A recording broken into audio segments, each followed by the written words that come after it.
Call to order the regular board meeting of Tuesday, April 28th, 2020. Please rise for the Pledge of Allegiance. Pledge allegiance to the flag of the United States of America and to the republic for which it stands, one nation, under God, indivisible, with liberty and justice for all.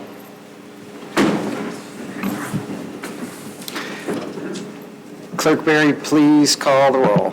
Supervisor Acciavatti. Here. Treasurer LaFata. Here. Trustee Anderson. Here. Trustee Joseph. Here. Trustee DeMink.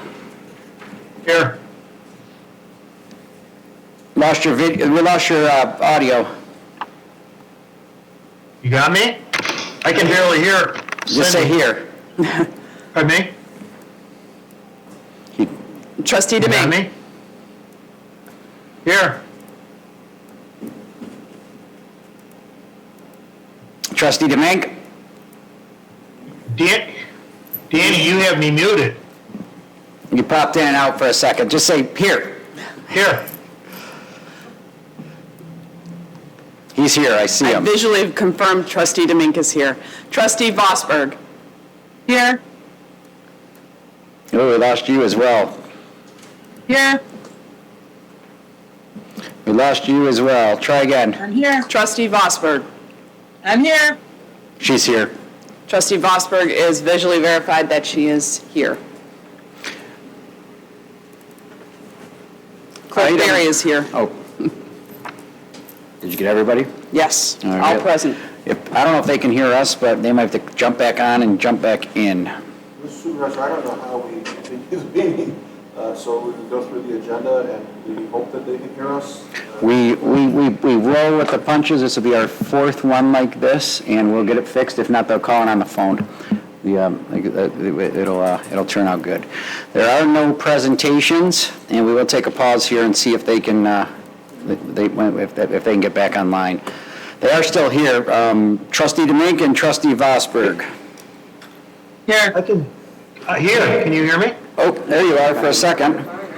How about Yeah, I'm here. Dean? Can you hear us? Yep, I can hear you fine. I can see you too. I can too. You Yeah, hear you me? keep going in. How about Kathy?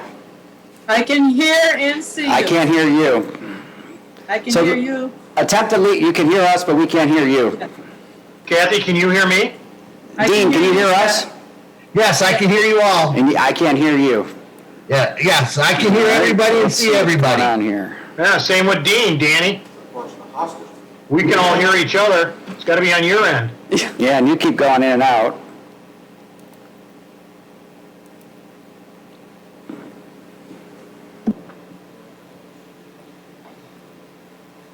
All right, we need to get you guys' audio fixed. Can you hear me now? Yeah, I can hear you. All right. I can hear you. How about Kathy, I me? can't. There's Kathy. How about me? And they're Dean in and out, so. All right, just we'll talk one at a time, and we're gonna move on.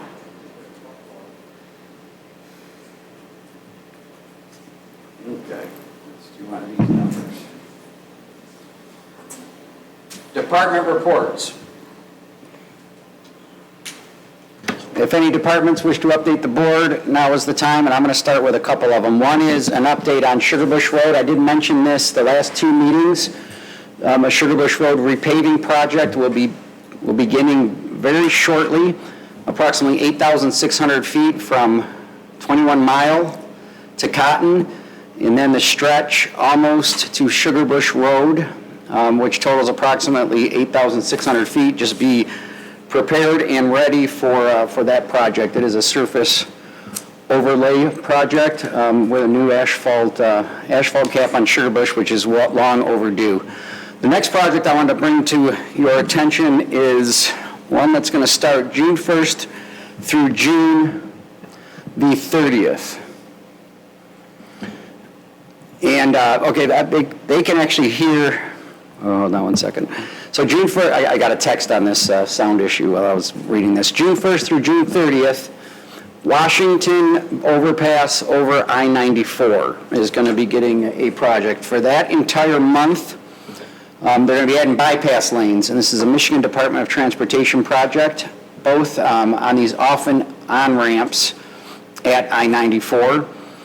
And the detour is going to be all northbound traffic up Washington is going to be closed. The detour is going to be down Baker to 23 to 94. And also the eastbound I-94 ramp to M19 is going to be closed. And the detour for that's going to be 26 mile back to Washington. And that will last for 1 month from June 1st through June the 30th of 2020. The next update I have is from Candace Miller's office, the Macomb County Department of Public Works, along with the Great Lakes Water Authority.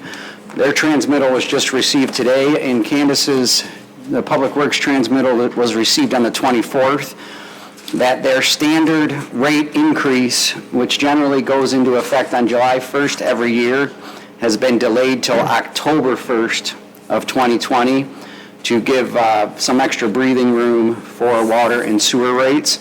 There is a lot going on that, also at the federal level and state level with the various legislation coming through to figure out how to get some help into our residents and businesses' hands as this COVID progresses. So those are the updates. Oh yeah, one more on the census. We're doing pretty well on the census. Our response rate does keep ticking up. It's extremely important that all of our Chesterfield Township residents get counted. This is the avenue that gets used for all the federal funding that our community gets, and I just urge everybody to push this reporting rate up, and that will be continuing throughout the summer, even during this crisis. Any other board members wish to update the public? And I'm going to attempt to see if we got a volume from Kathy and Scott. I can hear you. I can hear you. Okay, it says on live streaming that they can hear you perfectly, so that's actually good news. Yeah, I can hear you. But we cannot hear you here. I got the same text that they can hear us on live streaming. Yeah, you come in and out here, so we will need to figure that out, which I will do. Any further departments wish to update the board? If you did, it would give me a little bit of time to work on some technical issues here.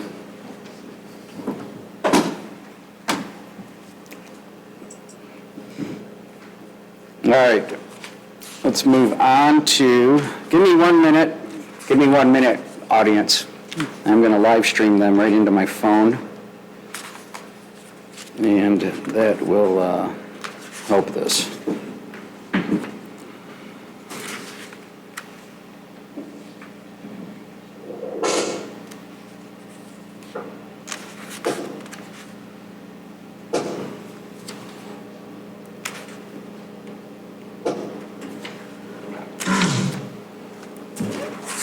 Take for 1 second.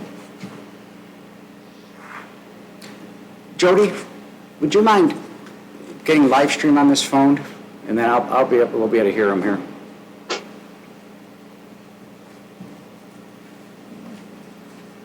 Thank you. I'm not sure if we go to Yarn and soup cans next. But I can hear you fine, Supervisor Acciavatti. I know you guys can hear us perfectly. We cannot hear you in the room, but they can hear you on live stream, but we cannot hear you in the room for some reason. Anybody who's on the video. So I think we can move on with the consent agenda. You guys can give a thumbs up or thumbs down, and if you do need to speak, we're going to pause until I get this on live stream. Item number 6 is the consent agenda. Thank you. Item 6, consent agenda. All items under the consent agenda are considered routine by the board and will be enacted in one motion. There is no separate discussion of these items. If discussion of any item is required by a board member, it will be removed from the consent agenda and considered separately. Public comments on the consent agenda items are permitted. 6A, approval of the minutes of the regular board meeting of April 14th, 2020. 6B, approval of the agenda with addendum if necessary. We do have an addendum this evening. Item 6C, approval of the payment of bills as submitted by the Finance Department. Mr. Supervisor, I'd like to make a motion to adopt the consent agenda as presented. Support?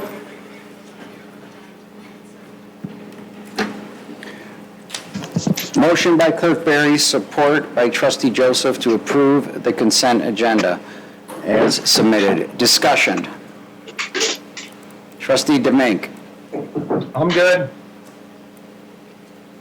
Trustee Vosberg. It's okay. Oh, we got you for a minute. Any further comments on the consent agenda? Comments from the public? Clerk Barry, please call the roll. Mr. Supervisor, there are no public comments submitted via email on the consent agenda.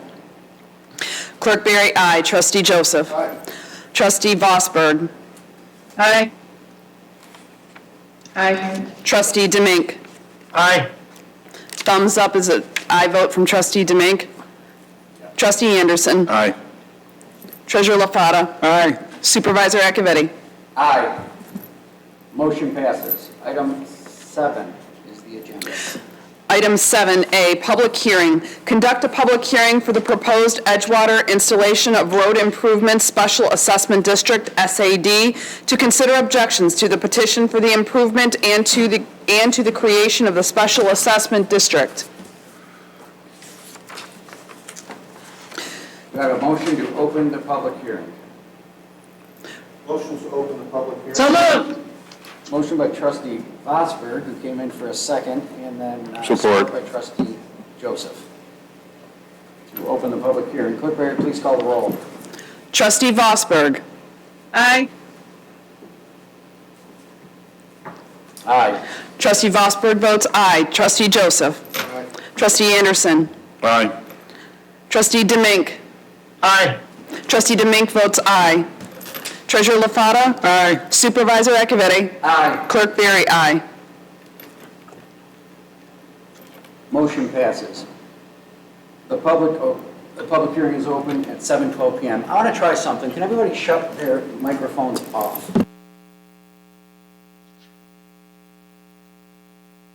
Can you hear me now?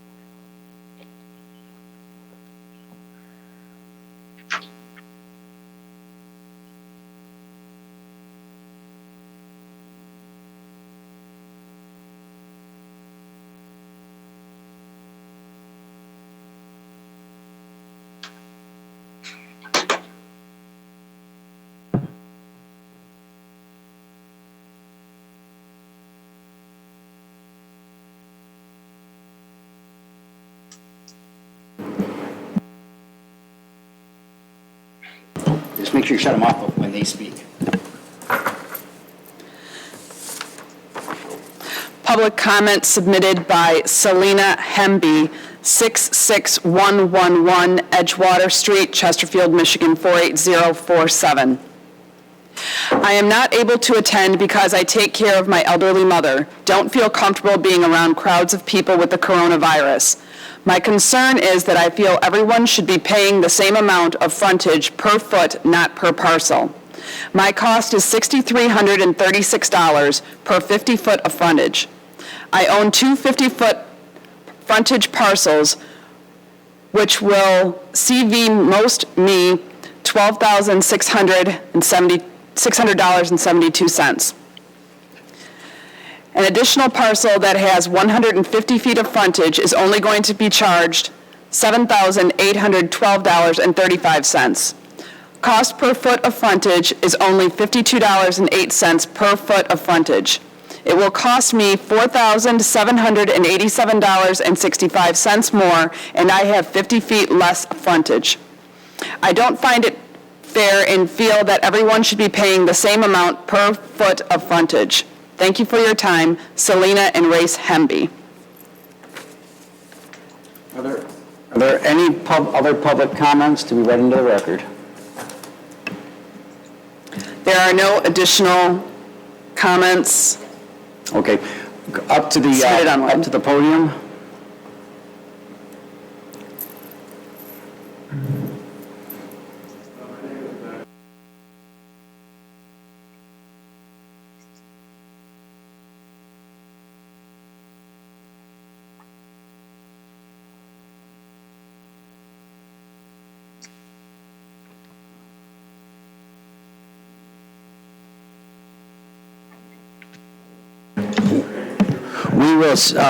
We'll speak to that after the public comments, and then there's going to be an action item after this, in which there'll be public comments there. We will be sure to touch base on the road, the process, and the water main that's on the edge of Edgewater. So I will speak of that when the item comes up, and our engineer will as well.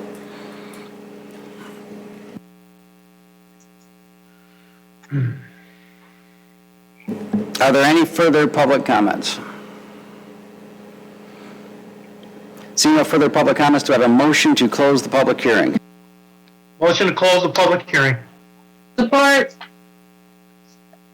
Motion by Trustee Vosberg, motion by Trustee, or Clerk Berry, support by Trustee Vosberg to close the public hearing. Clerk Berry, please call the roll. Clerk Berry, aye. Trustee Vosberg. Aye. Trustee Domingue. Aye. Aye, can you hear me?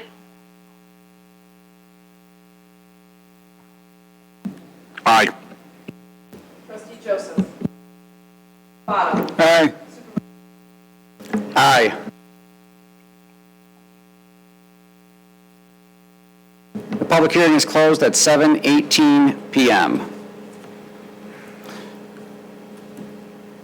Mr. Supervisor, just a text from the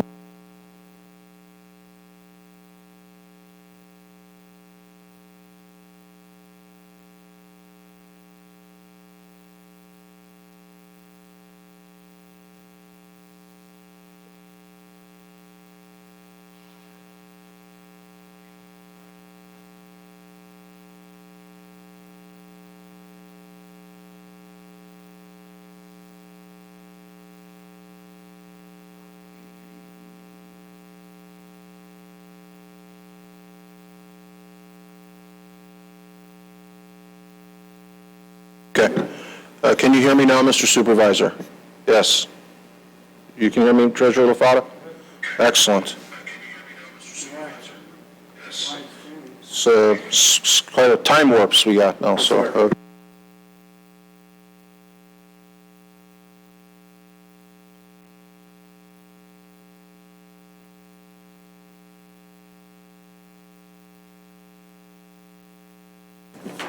Item 8 is the regular. Item 8A, adopt Resolution 2020-15, number 3, for the Edgewater installation of road paving improvements Special Assessment District, SAD, which confirms the sufficiency of the petitions, approves the estimate of costs, and is the final determination to proceed with the Special Assessment District. So moved.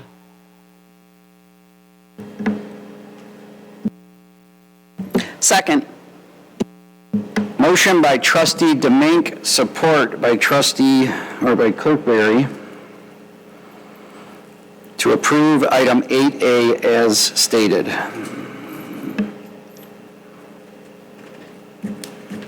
had a lot going on up here. I got multiple screens and trying to run this whole thing. Can everybody hear me? Can you hear me at home, and can you hear me in the audience? We'll get this back on track here. Edgewater Special Assessment District. Give you and our engineer is here as well, Mr. O'Connor. This is step number 1, basically, and we are filling a prescription as a township. So Edgewater is a private road. There are no township roads. They're either private, county, or MDOT. In this instance, it's a private road.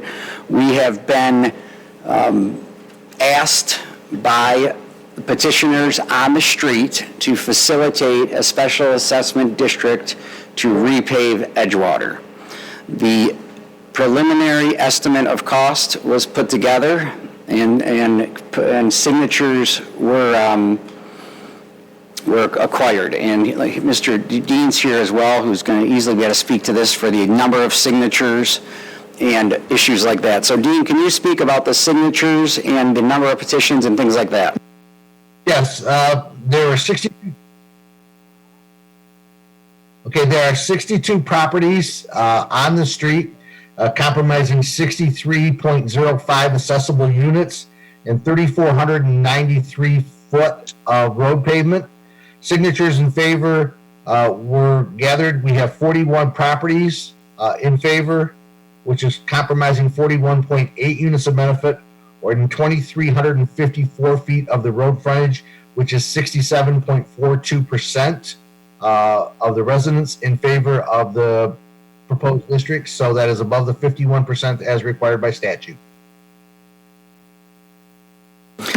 Okay, so now there's substantial support for the street. Anything under 60%, I generally would ask the petitioner to get back out on the street and get a little bit more input from the residents. So that there's substantial support here to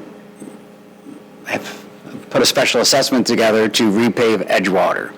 And again, this is a private street, so the repavement of Edgewater is the residents' responsibility. And the residents in this instance are all the 62 property owners that make up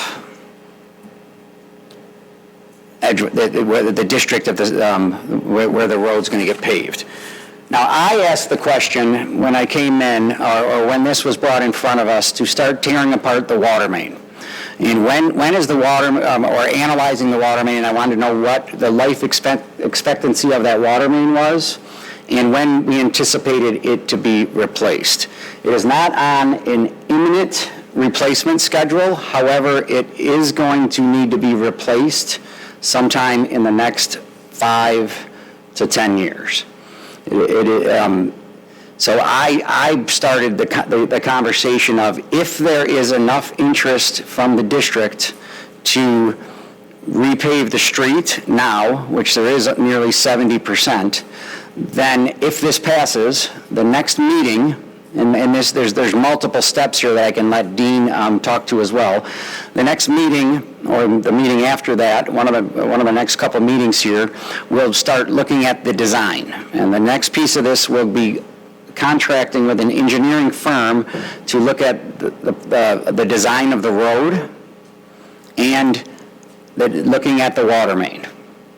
At that point, we'll need to make a decision if we include the water main in this project, and the township will be bearing the cost to replace that water main, if that is the choice that we make. Or if the decision is made, well, we're not going to replace that water main for 10 years, at which time the water main gets replaced, the road and the driveways that get damaged while we replace that water main just get rebuilt at that time. So that would be the next step. I would anticipate, if the water main does get replaced, the cost for the road improvement would actually go down and not up, because the water main replacement would actually take care of some of the road. Not all of it, but some of it. And that's kind of the process moving forward. This step of it is, the district would like to have a special assessment district to repave the road. The next step is design, and then I'll move on to Dean if you would like to touch base a little bit further on the other process. Yes, this is the first of 2 required public hearings by special assessment statute. The purpose of this meeting is just to certify there's sufficient interest in the district to actually create the assessment district. And the next step of the process is, after the process is designed and bid, we will get the actual cost. The second public hearing will be a cost hearing, which will be on the actual amount of the individual assessments. Now, what we've done is, part of the petitioning effort is to prepare estimates so that as people were out signing the petition, they had an idea of what it is they thought, or what we thought the cost might be, so they had some knowledge when they signed in favor of the petition. At this point in time, everything is estimates until we actually get the design and the bids, and that'll be the next step, assuming that today is approved. Then we will actually go out and get the design, get the costs, and then there will be a second public hearing, a second set of notices to all of the residents to give them an opportunity when we know exactly what the costs are, and the actual costs will be spread. Assuming those costs come within 10% of what our estimate is, there won't be a requirement to have another hearing of necessity like we're having tonight. Should the costs come in higher than what our estimates are, we would come back to this step and have another hearing of necessity to certify the district.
We'll be back at the next meeting with a recommendation on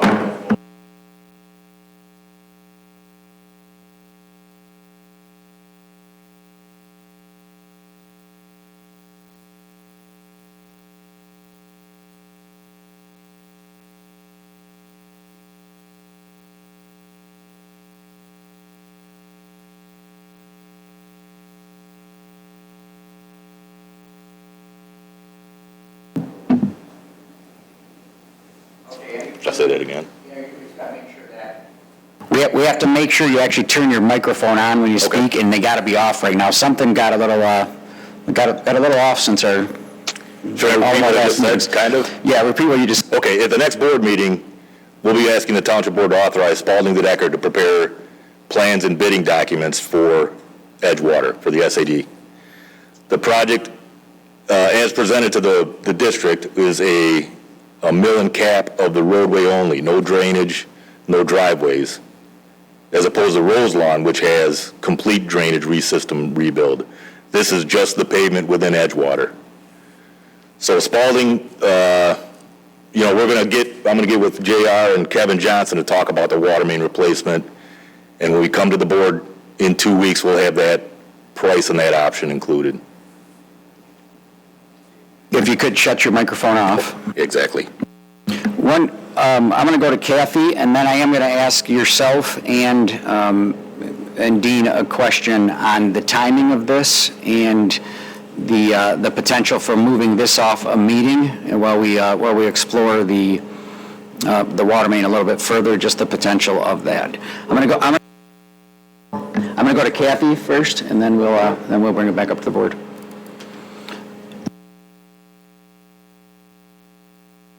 Thank you. It's a question to Dean again. I understood when he was describing this that the homeowners actually had a weighted vote, meaning the amount of their frontage factored into the percent of approval. Is that correct? That's correct. The statute requires 51% of the abutting footage of the district. So even though we don't assess it on a pure front foot basis, as far as sufficiency of petitions for according to the statute, it has to come off of the front footage. So it's strictly the abutting footage is what's the determining according to statute. Okay, and that was the 70%? 67.42%. 67%, all right. Did you happen to, if you said it, I didn't quite catch it. Did you happen to get a percentage of the homeowners, the property owners? That would be 66.3%. Okay, so it's quite similar. Very, very much so. All right, and then there was somebody brought up under the public hearing that they're being billed per lot, per parcel instead of frontage. Who makes that determination?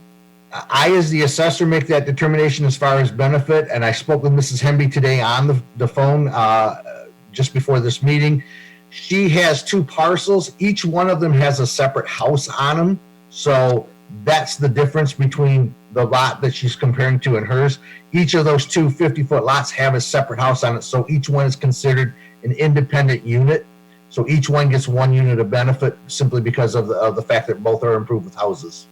All right, thank you. One last thing, just as an aside, are there times when people might be billed by the footage, their frontage?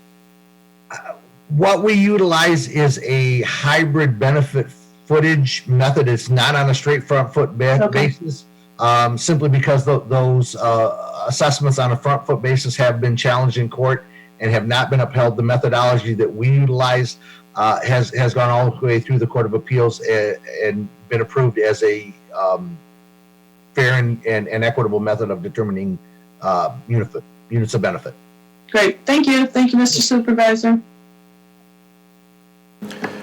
Thank you. Trustee Joseph, and then I'll move up. Trustee Joseph, and then I'll move it back up to other board members, and then out to the public. Trustee Joseph. My question is similar to Trustee Vosberg's. If I understood Mr. Babb correctly, the voting, if you will, is done through a weighted system involving units based on square footage, correct? Is that what you said?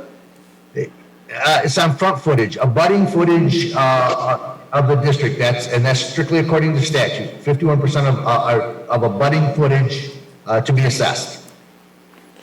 So then the follow-up to that was the footage, and I guess this is a question that I would ask for our attorney. You have a weighted vote that deals with footage, but then you have an assessment that deals with unit. So it seems like an inconsistent, if I'm sitting with a lot of footage, I would be advocating for the parcel application in terms of the assessment. Why the discrepancy in the footage voting, the unit paying? Act 188, which is the statute under which all of these special assessment districts proceed, has a 2-step process. The first step is determining sufficiency of the petitions. If you're talking about a road improvement, the statute specifically requires that you must obtain signatures from more than 50% or 51% or more of the front footage on the improvement. So someone that has a 200-foot lot gets more weight to their vote than somebody that has a 50-foot lot. The statute requires it. Similarly, in a water and sewer project, they go by land area. But in roads, it's front footage. So when Dean did the calculation, and he says 67.42%, that means the land, 67% of the land that's on that road has voted in favor of this. That's the first step. So you determine at this resolution whether or not the petitions are sufficient. If you decide that they are, the improvement is necessary, and you vote to go forward with it, then once the project is finally bid out and you come back for the approval of the roll is where your assessor will look at each individual parcel and make a determination as to what kind of value that parcel receives as the result of the improvement. And simply doing an arithmetical calculation based on front footage doesn't make it when you get to the tax tribunal. Just went through this in another community. Dean's got to go through and look at each lot. If they were all 50-footers, and Dean, if you disagree, go ahead. If everyone was 50 feet and they were all essentially the same size house, you could probably do it that way. But where you've got 150 feet of frontage with a 3,000 square foot home, and you have 50 feet with a different size home, you can't do it that way. It's got to be based on benefit that is attributable to the particular lot by the benefit, and it's not done on a front footage basis, so they're different. I'm satisfied. Mandates that they're different. I still don't think it's fair, because on the waiting side, I have 200 feet of footage, and my neighbor has 50. I get 4 times the voting power to assess their property, to fix this community improvement, but we pay the exact same. So I get it. If that's the law, then that's the law. So I'm satisfied. It sounds like you're saying, supporting the assessment that Mr. Babb gave with regard to the Supreme Court and the Appellate Court upholding this formula at both stages. Absolutely. As a matter of fact, you get into rural areas, you'll have a farmer that'll own 1,000 feet of frontage on a road, and you'll have another gentleman that's got a farmhouse of 100 feet. That farmer that's got 1,000 feet of frontage gets 10 times the weight to his vote than the guy next to him does. That's just the way the statute requires it. But Dean is exactly right on the calculation of the rule. I appreciate clearing that up. And then the other comment that I had, Mr. Supervisor, had to do with the inclusion of the water main. So a resident came forward and said that there's rumors about a water main and how that could impact. And to be perfectly honest, I don't know why we would encumber anything to do with a separate project when it seems like 2 separate transactions. So if there's an opportunity for the township, which the road is private and that's theirs, they create a special assessment district to make this capital improvement in your neighborhood, that is uniquely your decision. That's the benefit of the residents pooling together and saying this improves our quality of life, we're going to pay for it, and you roll it out the way the formula has been presented to us. Mixing in the water main, which is all the township, that has nothing to do with the residents on Edgewater, seems to be just problematic from the beginning.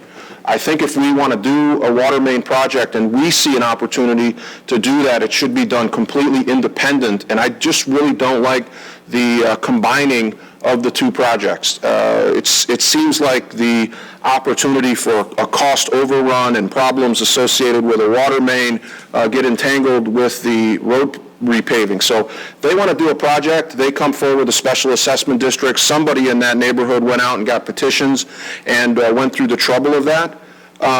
If the township recognizes a value in going in, let's leave it completely away from the special assessment district. There's nothing good that's going to come of that because the feeling, as you're already hearing in the rumor mills, are why entangle a water main with a special assessment district? They're 2 totally separate transactions, and aside from opportunity, so the township would gain access at a reduced cost if your road is torn up.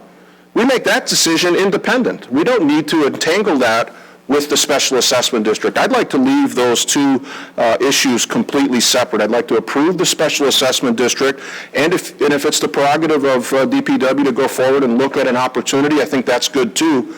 But let's not entangle it with the public hearing or anything to do with the SAD. Let's give them a clean vote on their project and get away from our project just because of the inherent risk. There's a lot of risk associated with this, and I'd like to see them separate. Thank you. Treasurer LaFata, and then I'll comment on that. Treasurer LaFata. Maybe I missed something, but did we answer the question about somebody having 2 parcels and being billed by footage instead of by parcel? Because I know there's a weighted average, but when we pay the contractor puts in asphalt or cement by square foot. Pardon? Make sure you turn your microphone so they can hear at home. The pay item for asphalt is per ton for the contractor, but you're on the right track there. Yeah, and it's kind of hard to understand why somebody with, 2 parcels with less footage would pay more than somebody with 1 parcel when they're getting the same benefit. That's all. It doesn't seem right, because when we pay the contractor, we're paying, the contractor doesn't care if it's 2 parcels or 1 parcel. He's just pouring so many lineal feet. Thank you. Mitchell, shut your microphone off. Okay, Dean, real quick, can you comment on Treasurer LaFata's question? They don't have the same benefit. The difference being is that the 2 parcels, each parcel is a separate residence. So it's 2 residential parcels versus 1 oversized residential parcels. So the units of benefit are not the same between them, even though they have the same footage, same frontage. One is 2 units, 2 separate dwelling units. One is one house. So the units of benefit and the benefit of the 2 parcels are not the same. And that's why they're assessed differently. I know there's residents that come to the township and they have a large parcel and then they have it separated. Could this resident come to the township and have these 2 parcels put together and save some money? Dean, wait to speak until the microphones are off. The answer to that question is no, they couldn't, because they wouldn't be allowed to have 2 residents on one parcel. You can't have 2 primary residences on one parcel.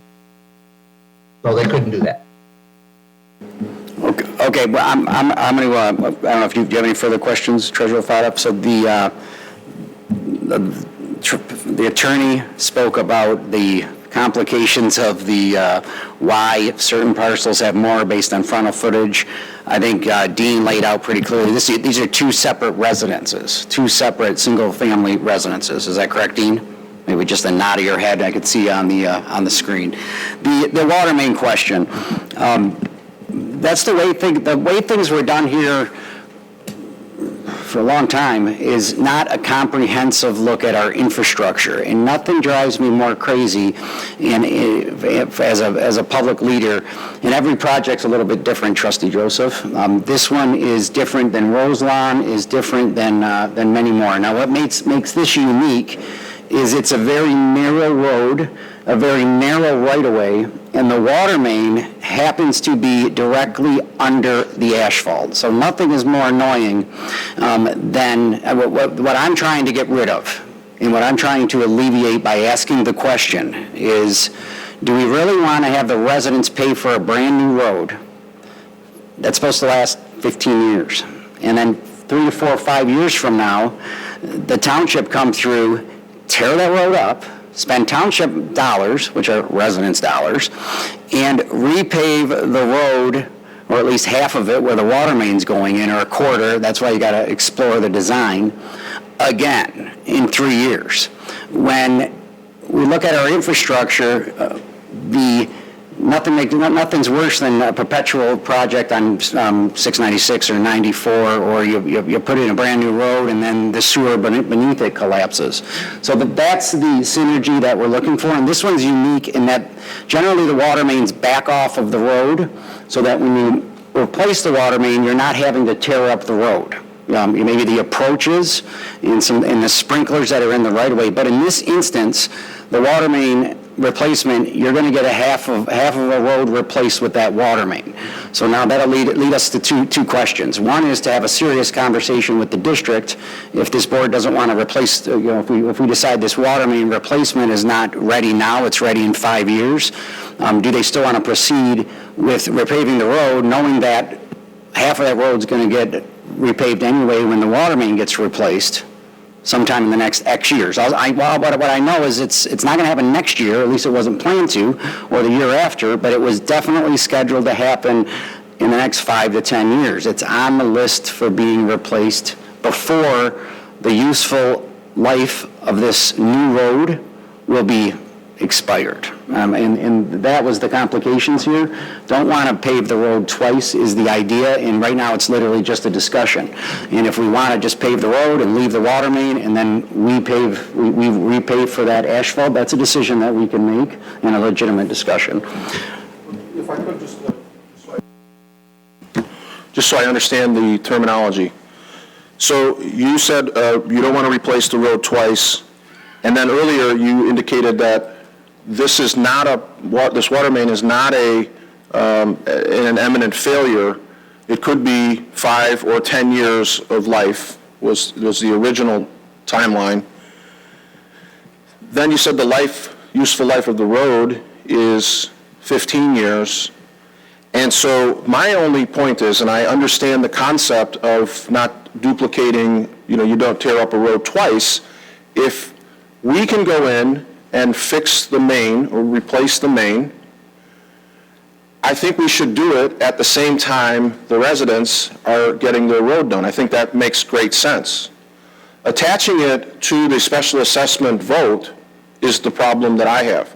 I don't know why we need to be inclusive of a engineering study that's going to come back from Spalding to DeDecker in 2 weeks, and I don't know why we're talking about replacing the road, which is different than, I think he referred to it as a mill and a cap. We're not replacing the road like we did on Rose Lawn.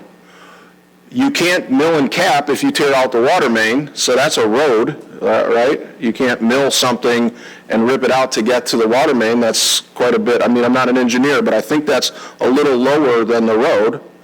So there's a lot of terms being thrown around, and all I'm saying is I agree with you in principle that we wouldn't tear the road apart, but during a coronavirus, you have a resident that's coming forward saying, we're hearing things in the neighborhood about a water main being attached to our SAD, and I'd like to be in agreement that that's not what we're going to do. We're not going to attach this water main to your SAD, but we would like to do both if there's an opportunity. That's the clarity that I'm looking for, and if we're on the same page, that would be great.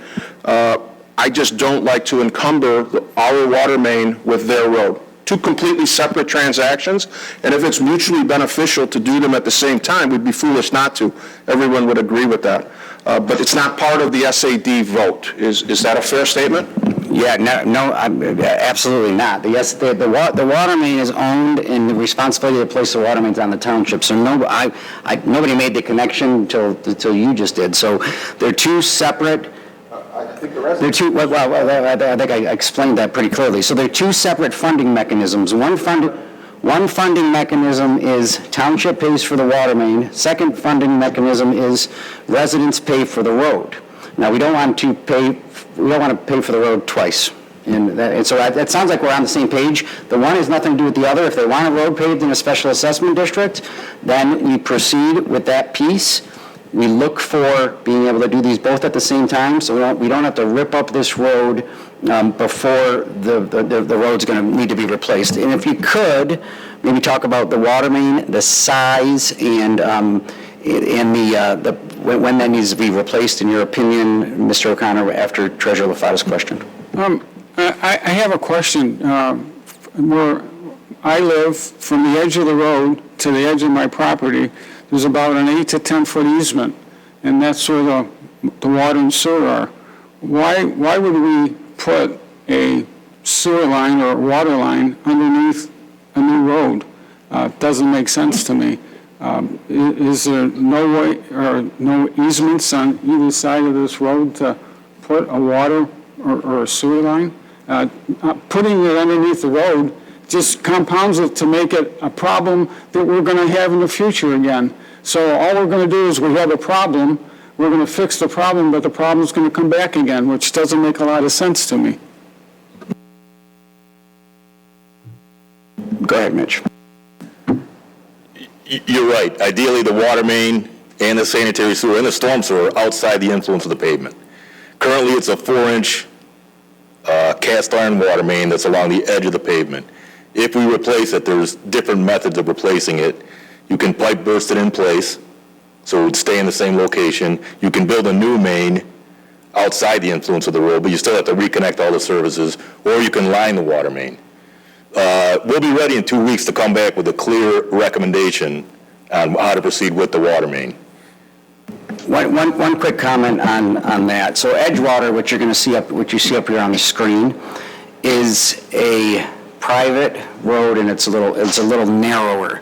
So if you look at the way this road was built and designed in the right-of-way that was given for this private road, I think it was probably back in the 60s or whenever they developed that area. There is not, that's why this is a unique situation compared to Jefferson. The water main's way back in spots, and especially over on Mallard and Forbes, the water main's 10 foot off the road. In this instance, the water main is right on the edge of the road, we believe. So it's a totally different program. But still, it wouldn't need to be dug up if it's at the edge of the road. You're not going to have to dig the road up. Yeah, well, It's the same situation. we'll let you come up. So generally, water main's 5 foot deep. The to safely put in a water main, depending on if it gets bored or if it gets pipe burst, and all those depend on the amount of services. If you're 5 foot deep, you're going to be 5 foot on each side for a safe trench of what gets destroyed. So it's not like you can go straight up and down and put in a brand new water main, connect all the 62 services. There will be substantial road destruction. So I'll move it back up to I think I had a public comment on that one.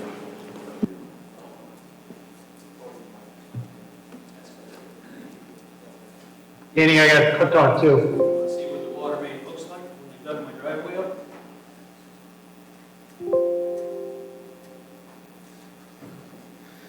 And then Brian, you should raise your hand if you want to ask a question.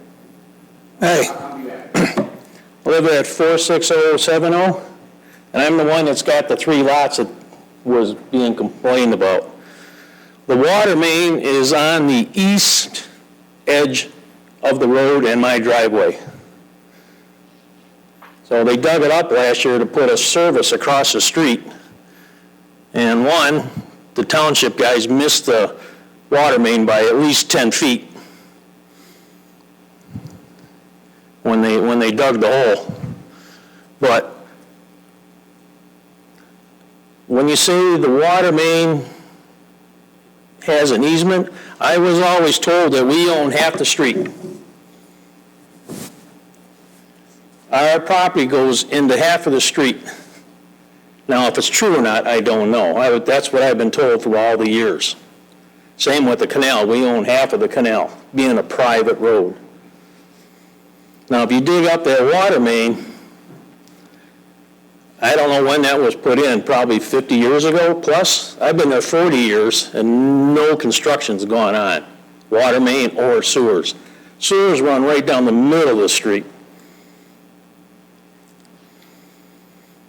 Now, when they dug up the water main, there was no rust, no corrosion on that main at all. I was there the whole time. I was very impressed how little corrosion was on the steel itself. Because they even replaced the coupling bolts, took them apart with absolutely no problem. And after being down there for 40 years trying to take bolts apart was impressive, because they replaced them with stainless ones.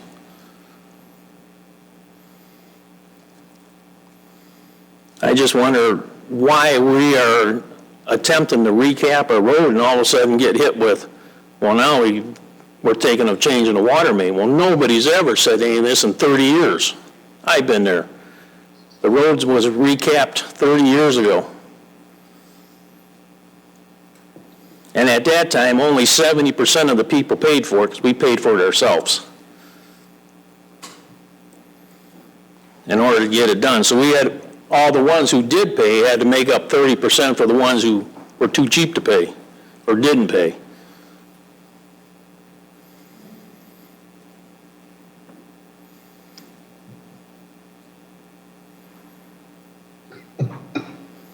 So, like I say, I just wonder about you're talking about replacing the entire water main end to end? We usually don't do it back and forth up here, so I don't know if the board wants to have some leeway. It's being brought up because I brought it up. What I didn't want to see happen is the residents spend a tremendous amount of money. Like you said, it's a 30-year kind of process, repaving this road, and we miss an opportunity. And I'm not only asking it for this one, I'm asking it for all of them. However, most of them, the water main's not under the road. So what I'm asking for on every project, and maybe this hasn't happened in the last 30 years, but it's happened in the last 3 years since I've been here. When we replace a bridge or a road, I don't want to replace, like Jefferson Road Bridge, for example. That bridge got put in, and we got a new water main. And we analyzed the sanitary sewer. It's an 80-year bridge. I got a 100-year water main now that doesn't have to be reconstructed in that area. And we also have a new stretch, I don't want to see us as government, which we do way too often, dig up the same spot in 10 years when you can do a 50-year fix, or in this instance, a 30-year fix on a road, instead of having to be back here in 10 years to redo it. So all I did was ask the question. Well, why did we and now the analysis happens, and now the discussion happens in is it worth it to do this water main now? Once we get engineering, we'll tear apart and decide if it makes sense. And right now, it's just a question. And in my belief, there is nobody should ever put a new road in, and then that's going to last 10, 20, 30 years, and this will probably be 30 years before the residents have the appetite again to repave it, when it could potentially get replaced by a water main job. What about the rest of the subdivision, or is it just apply to our road only? Well, if the entire subdivision had a special assessment district with water main under it, I would be asking the exact same question to my team, that do we have a water main that's going to fail in a couple years or 5 years or before the life of that road?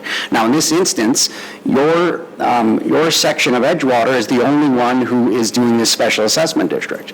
If everybody else wants to do it, I'll ask that same question. They repaved the other side of Edgewater probably, I'm guessing, maybe 10 years ago? I can tell you this much, if I was sitting in this chair, I would have had that conversation then. Now, 10 years ago, the water main probably, maybe it's, that's 10 more years of water main use. That's 10 more years of not having to rebuild a road.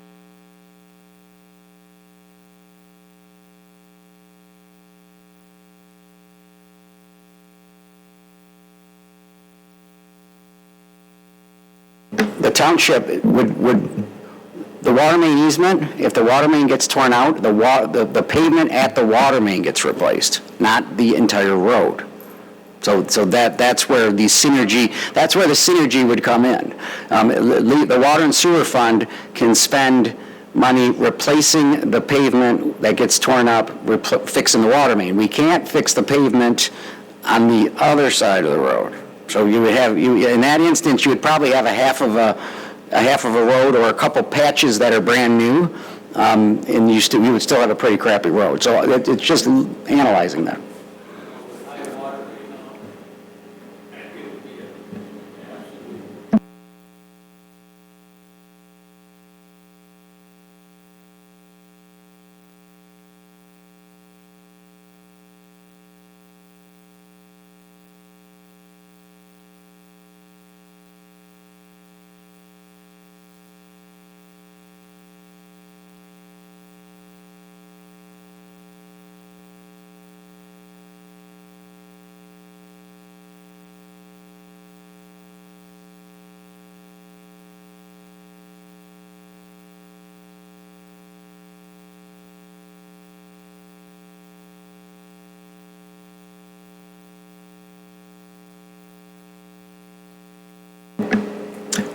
Thank you. I don't think there's any easement to go on people's property, like what you're saying.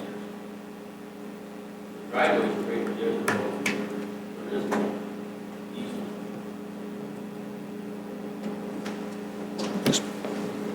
Trustee Joseph. Thank you, Mr. Supervisor. I think, just for clarity, we're taking a vote tonight on the special assessment district brought to us by the residents on Edgewater who have indicated an interest in repaving their road. That's all that we're approving tonight. And this idea of looking at it, to me, is a separate transaction. Do that completely independent of this. And when you say there's no confusion, I think you've heard from the resident. And the more you talked and you had give and take, I think the resident just sort of slid his piece and said checkmate. So what he said is, so if we hold out and wait to pave the road and the water main fails, you're going to repave that road anyway, because you got to get to you got to disturb our property to get to your property. And then you said, well, it'll only be a crappy road because we're just going to replace the side that the water main's on. But when Treasurer LaFata talked about easements, you said we need a 5-foot easement, so he's going to go 5 feet west for a safe trench. So I think we shot ourselves in the foot by talking about. And again, I know we talked about this on Friday. I wish you'd stop saying my team when you're talking to a resident. That's his team. That's our team at best, but it's his team. He paid for that team. It's not your team. It is our team. And so when our team looks at trying to save money for our community, we should look at it in a way that says, let's not duplicate taxpayer money. That's smart. Incorporating it into the special assessment district conversation and to say the only one that's confused about it is me is disingenuous, because in the initial presentation you said, you say I a lot, by the way, I would like to save a few bucks for the residents if we can.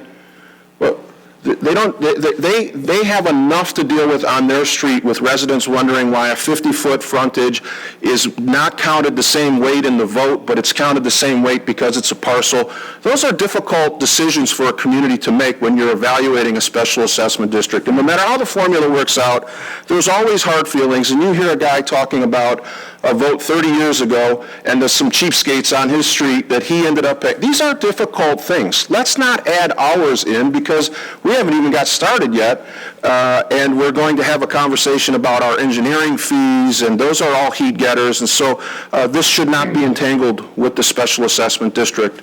The petitioner went out. He got, according to the numbers we heard about 40 minutes ago, between 66 and 70% of the interest on that street that said we want to pave the road. While that's happening, we can do some independent analysis, and I respect the engineering work that will come back that'll give us, instead of anecdotal, like is there corrosion based on 30 years, we'll get real data, and then we take a vote on whether or not it's a good time, because I applaud the premise. When you're digging up the road, take a look at what's under it so you don't dig it up again. That's a great idea. The separation of the SAD and the discussion about engineering, those can take place minus the public hearing on the SAD. This is a simple transaction. They got the signatures to look at repaving. We'll come back with costs. If they don't exceed 10%, we're going to move forward. That's the process as I understand it from our assessor and our attorney.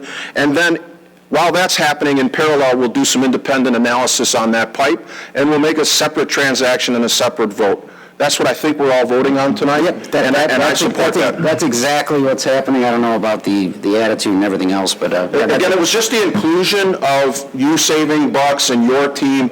It just rubs me the wrong way every time, so if we could just leave that part out and just go to the special assessment, because that's the only thing we're talking about. That's the only thing. Everything else is independent and supplemental to this, and it's not necessary. It's just not necessary. I know you're confused about it, but we are actually on... When you do that, Stop, you end up crying and you get upset. I don't cut you off. I'm not confused. I don't cut you off. I don't cut you off. No, you just... I don't cut you off. Why do you cut me off? Why do you cut me off? I don't cut you off. You're insulting. You don't. Would you like the floor? Yes. I'm not confused. You don't have to start off by saying that. It's a heat getter. It doesn't do any good. Okay? I'm done. So, I think it's cleared up. We are talking about the exact same thing, and it sounds like we're on the exact same page. Stop cutting me off. Oh, I'm sorry. I know you needed positive reinforcement. I don't do it to you. Nobody on this board does it to you. You're rude, and stop it. Okay. We're on the same page. We don't want to repave the road twice.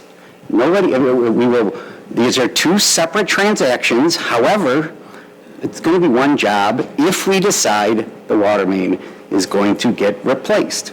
That's it. Trustee DeMink. Okay, question, I agree, we're voting here just on the repaving of the road. The only thing I would like to know at a later date, not tonight, is from DPW or Mitch, is how many breaks have we had on Edgewater in the last couple of years? Don't want to know it tonight, for later on when this comes back up. That's all I want to ask. That's it. That will be at the next meeting. So the next meeting or the meeting after, they will present a proposal on design of the road and potential design and engineering of the water main. And if they're going to happen, they will be two separate numbers, two separate proposals that will be in front of this board. That's the next step. Okay, any further comments from the board or from the public? We have a motion by Clerk Barry, you might have to remind me, it's been a little while here. Trustee Demink, support by Clerk Barry to approve item 8A as submitted. Are there any comments from? There are no comments that have been submitted for this item online. Seeing no further comments from the public or from Trustee Demink or Trustee Vosberg, or any further comments from Assessor Babb? Oop, we have one more public comment. Oh, okay. Clerk Barry, please call the roll. Trustee Demink. Aye. Aye. Clerk Barry, aye. Trustee Vosberg. Aye.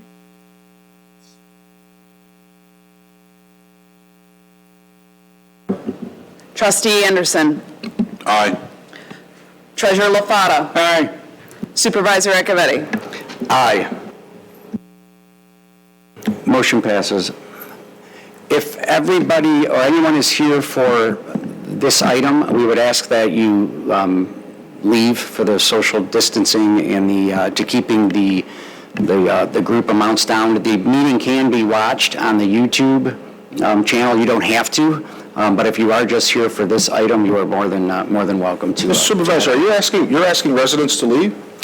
If we are under direction to attempt to limit the amount of people in this room. They can stay if they want. However, if this is the item that they're here for, to limit the amount of people in the room, I'm affording them that option. Item 8B. Item 8B, a recommendation by Supervisor Acciavatti to reappoint Paul Miller to the Planning Commission with a term ending June 2023. So moved. Motion by Trustee Demink, support by Trustee Joseph. Discussion. Comments from the public. Motion by Trustee Demink, support by Trustee Joseph to approve item 8B. Clerk Barry, please call the roll. Or Clerk Barry, do your thing. Thank you, Mr. Supervisor. There have been no public comments received on item 8B. Trustee Demink. Aye.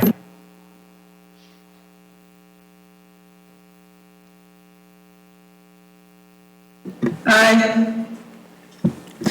Trustee Joseph. Aye. Trustee Anderson. Aye.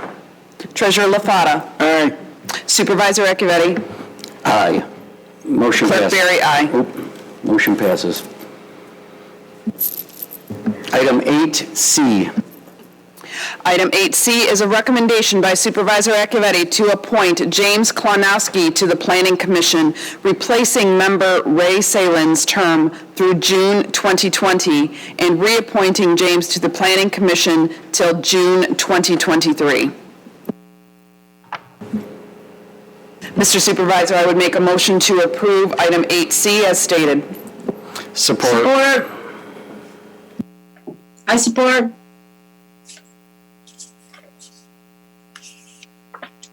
Motion by Clerk Barry, support by Supervisor Acciavatti. Discussion. Clerk Barry. One moment, please, Mr. Supervisor, and I will check for any online comments.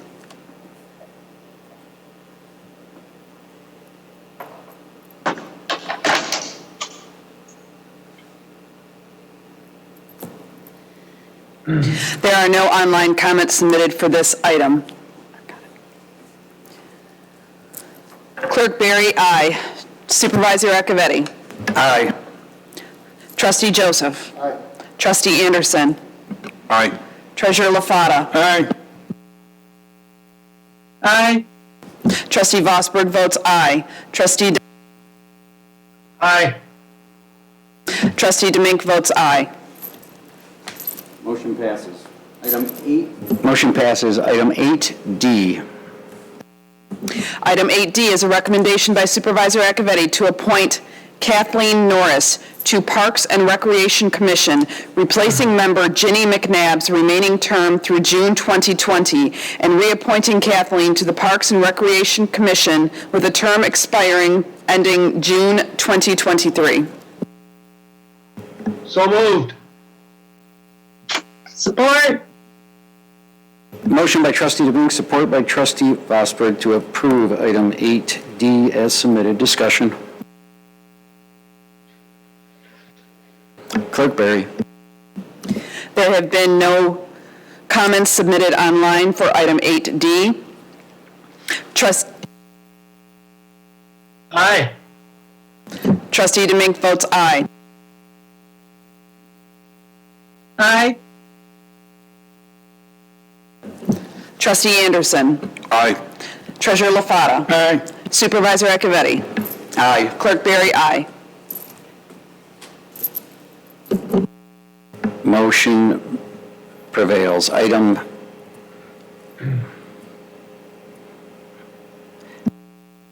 8E. Item 8E is a recommendation by Supervisor Acciavatti to appoint Carrie Whitfield to the Parks and Recreation Commission, replacing member Nicole Gray's term through March 2021. Move to approve. Support. Motion by Treasurer LaFata, supported by Supervisor, we'll give it to Trustee Joseph. To Trustee Joseph to approve item 8E. Discussion. Clerk Barry. There have been no comments submitted online for item 8E. Treasurer LaFata. Aye. Trustee Joseph. Aye. Trustee Anderson. Aye. Aye. Aye. Supervisor Acciavatti. Aye. Clerk Barry, aye. Motion passes. Item 8F. Item 8F is an item to approve the request from Perfecting Community Development Corporation to disperse the funds deposited into trust and agency in accordance with the Sebille Manor Reuse Plan in the amount of $81,250. Motion to approve. Second. Motion by Supervisor Acciavatti, support by Clerk Barry. Varancia is on the meeting representing the Perfecting Community Development Corporation. If anybody has any questions or any concerns. Treasurer LaFata. I don't have a question. I have a clarification. In the executive summary, it says that on August 6, 2018, we put $162,000 and $162,500 in trust and agency. Yeah.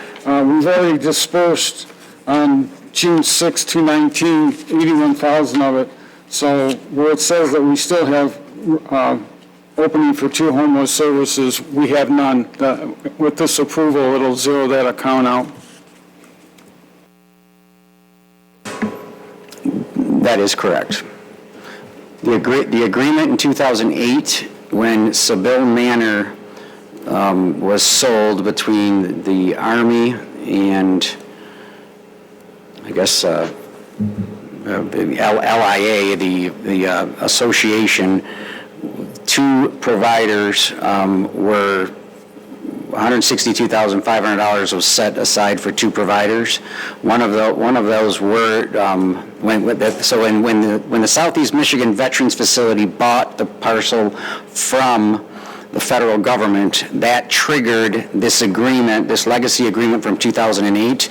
There were 2 providers. One of them was dispersed in 2018, and the second one, which is Perfecting Community Development Corporation,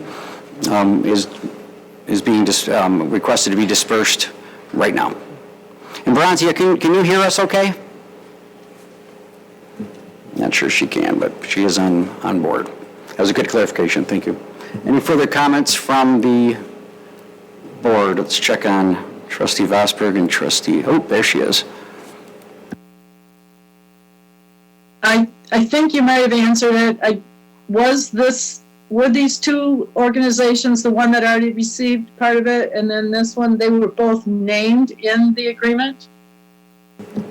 That's correct. These were the two organizations approved and actually named in the agreement to receive these funds upon closing and upon their requesting those funds. And Great. Thank this you. is All right. very Thank you. nice and timely because of the COVID crisis, and the request came through and we processed it as quick as we could.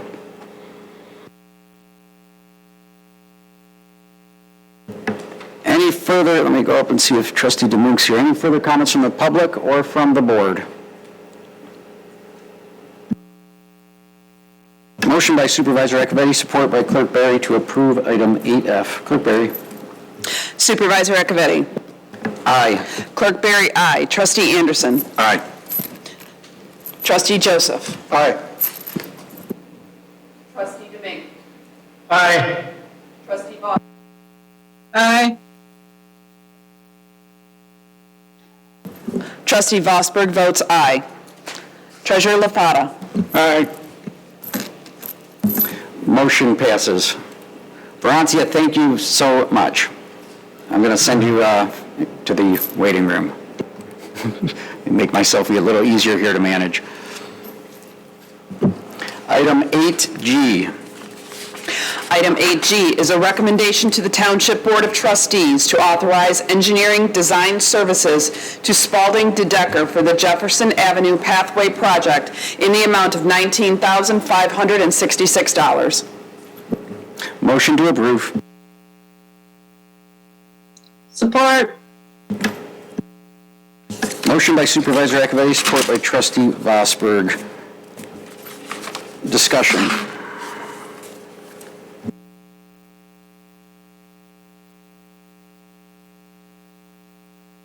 Comments from the public or the board or anybody?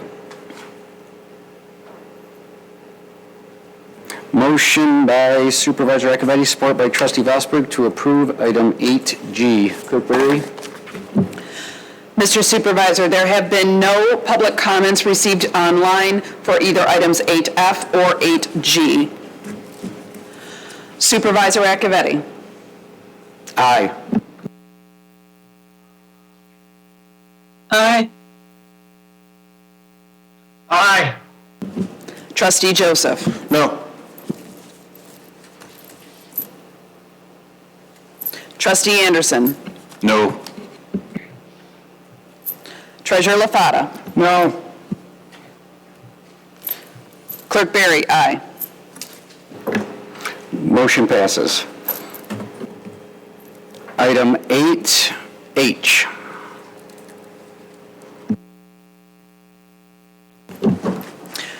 Item 8H is to approve a recommendation by Facilities and Operations Department to expand lawn care services to cover multiple township locations and award a 2-season contract from May 1st, 2020 through October 31st, 2020, and a May 1 through 2021 and October 31st to 2021 to Ultimate Lawn Service in the amount of $46,760 per season for a total 2-year contract of $93,520. Funding per season will be $23,470 from GL number 101-265801, $5,820 from GL number 205-336801, $1,400 from GL number 101-266801, $1,800 from GL number 101-752801, $4,100 from GL number 545-746-801, $88,550 from GL number 591-541-801, and $1,620 from GL number 205-301-801. Do I have a motion? Motion to approve is stated. Motion by Clerk Barry. Support. Support by Supervisor Acciavatti. Discussion. And Director Sonnenberg is here if you have any questions. Trustee Joseph. Thank you. Mr. Sonnenberg, I know there's been talk in the past of contracting out lawn service, and that was, in my understanding in the initial conversations was, it was cheaper. I mean, it was just a more effective way of, this seems to be in addition to the current staffing levels, and I'm wondering why and what our DPW guys, like that typically falls in that area. Normally the maintenance of the grounds would be Public Works, I'm assuming. And so what are they doing? Can you highlight the need for this additional service? Fair question. So as you can see, yeah, last year we did basically cut 6 sites, well 7 because this was partially cut, so 6 total sites. This year we extended it to just about every piece of property that the township maintains except for Brandingburg and Pollard. So the thought behind this is obviously we have to cut grass no matter what, and you are correct. It wasn't necessarily DPW, it was the township facilities employees that were doing the grass cutting. And the majority of the work that we did for quite some time was grass cutting. The way we see it now, and the way I see it is, when we started cutting grass 15 years ago, the buildings were brand new. Well, fast forward 15 years, our buildings are on average 20 years old. There's a lot more building maintenance when it comes to everything from our piers to each one of our sites and facilities. What we're trying to get our staff to do is instead of being on a mower, they're going to be doing some of that building maintenance work. And I'd be willing to share list after list after list, because as you know, if we got a guy sitting on a mower, the value there is not really there, but if we get him doing carpentry and other building related items, we're looking at a significant savings or at least a comparable rate on labor. And as you can see in this plan that we laid out with bid tabs, you can see some of these sites, when you pool this much lawn together, it might seem like a big number, but when you look down at the, let's say items 13 through 23, those sites, we're looking at a cost of $10 per site. There's no way our facilities crew could get a truck, get there, cut that grass. Now, we have been cutting this grass. There's a lot of stuff that our team's been doing that a lot of people aren't aware of. This is just highlights that we've been doing this for years on end. But for our value, for our team, there's more important things to be doing, especially when it comes to playground equipment, safety items. Cleaning and cleansing with this COVID is going to be on the rise. There's going to be additional requirements that we have. So I'd like to see our guys do a little bit more skill stuff and less landscaping. The other thing I had in terms of what your guys are doing, I like the idea of sanitizing playground equipment, but obviously there's nobody playing on it right now. That will change when the executive order is lifted and we see people in our parks. But I don't. This isn't my home base day to day, so I'm not here in the office. When I come through, there always seems to be new construction, particularly in the clerk's office. I think the expansion of the clerk's office has been a never-ending.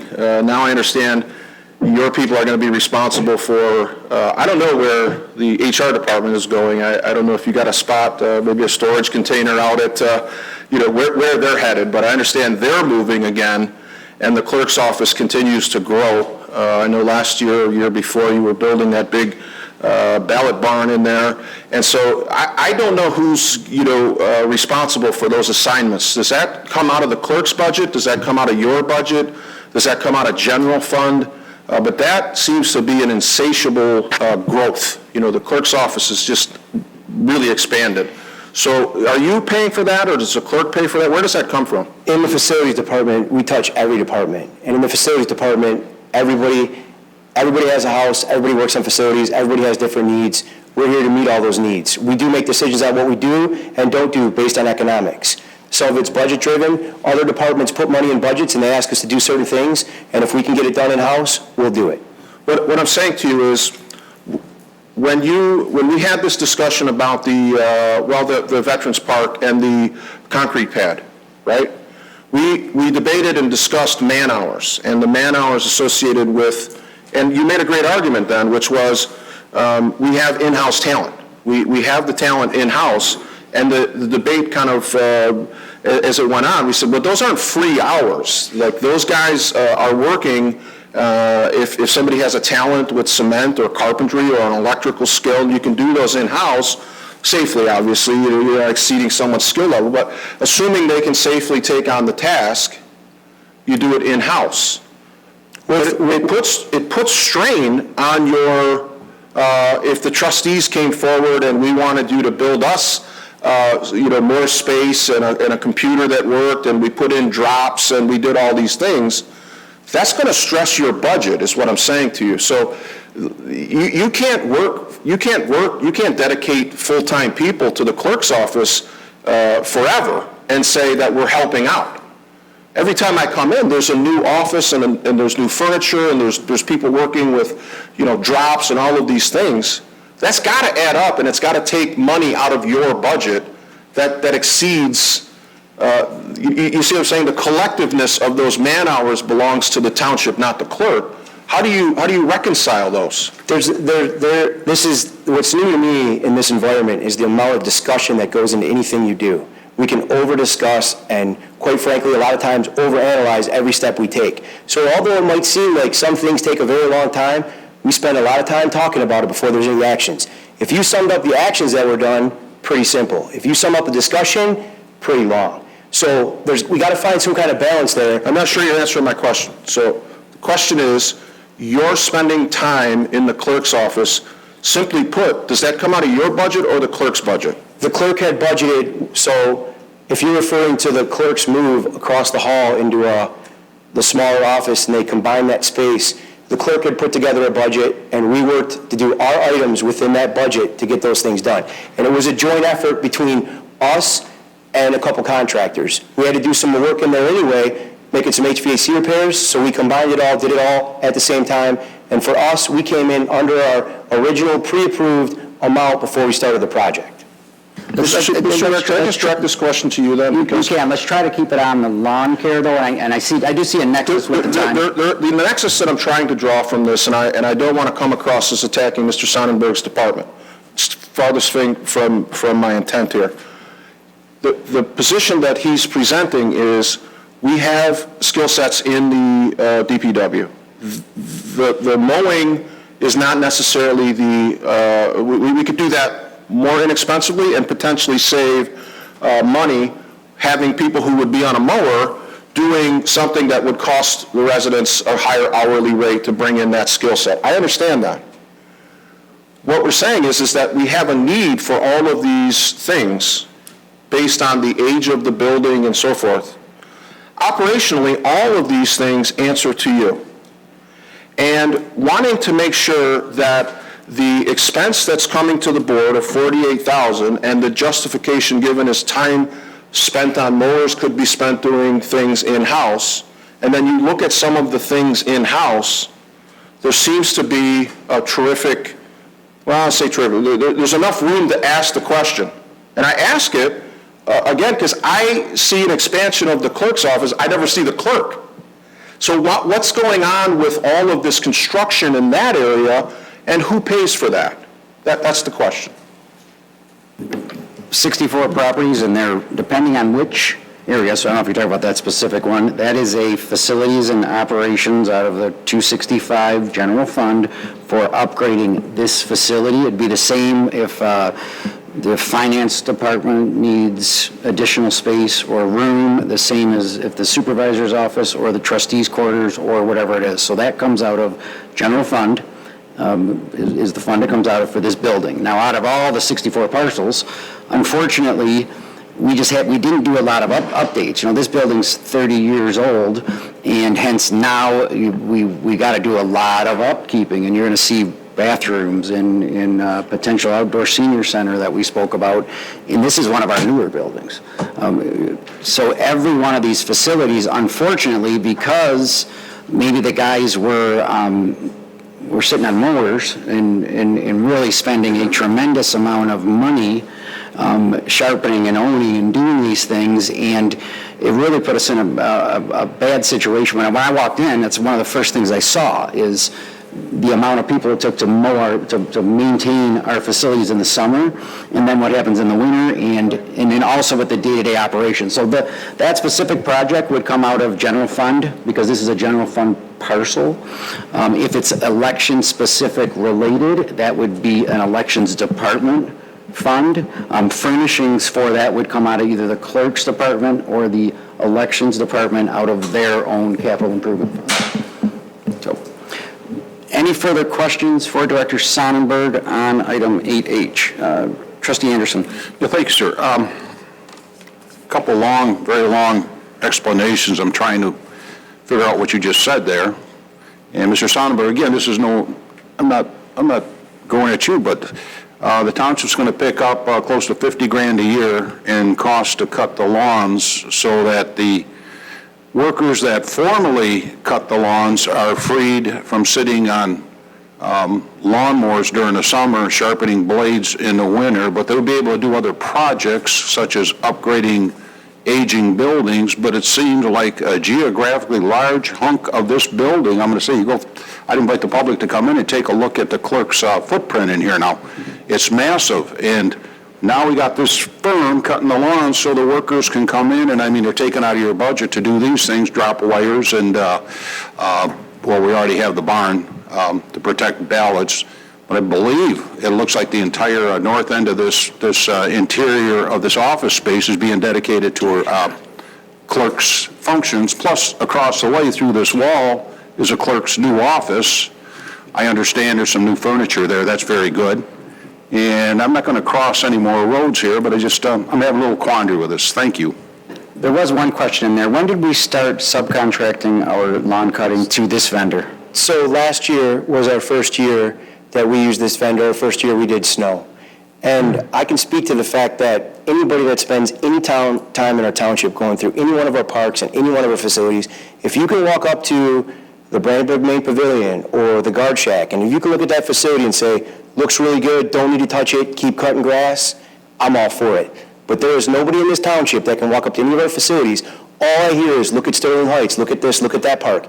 Those are maintenance issues. It's not like we have to remodel everything and do a bunch of work, but the maintenance, the basic maintenance, is where we lack. So you are right, we are going to increase some services.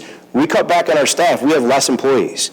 We didn't replace those employees, but what I do want to do is I want to fill those gaps with some skilled employees where when I can share with you the numbers that on a labor rate that we're saving or comparable, it's going to make sense. You can't argue numbers when they make sense, but in this instance, someone's got to cut that grass. Either our staff's cutting it or a contractor's cutting it. And I feel like we can reallocate that labor in a smart way and make smart decisions.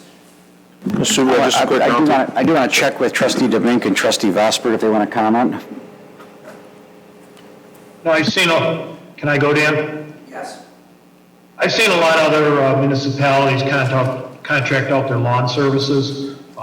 It's more efficient, saving a lot more money rather than paying, they probably don't have the benefits that we're paying our employees. So I'm in favor of this.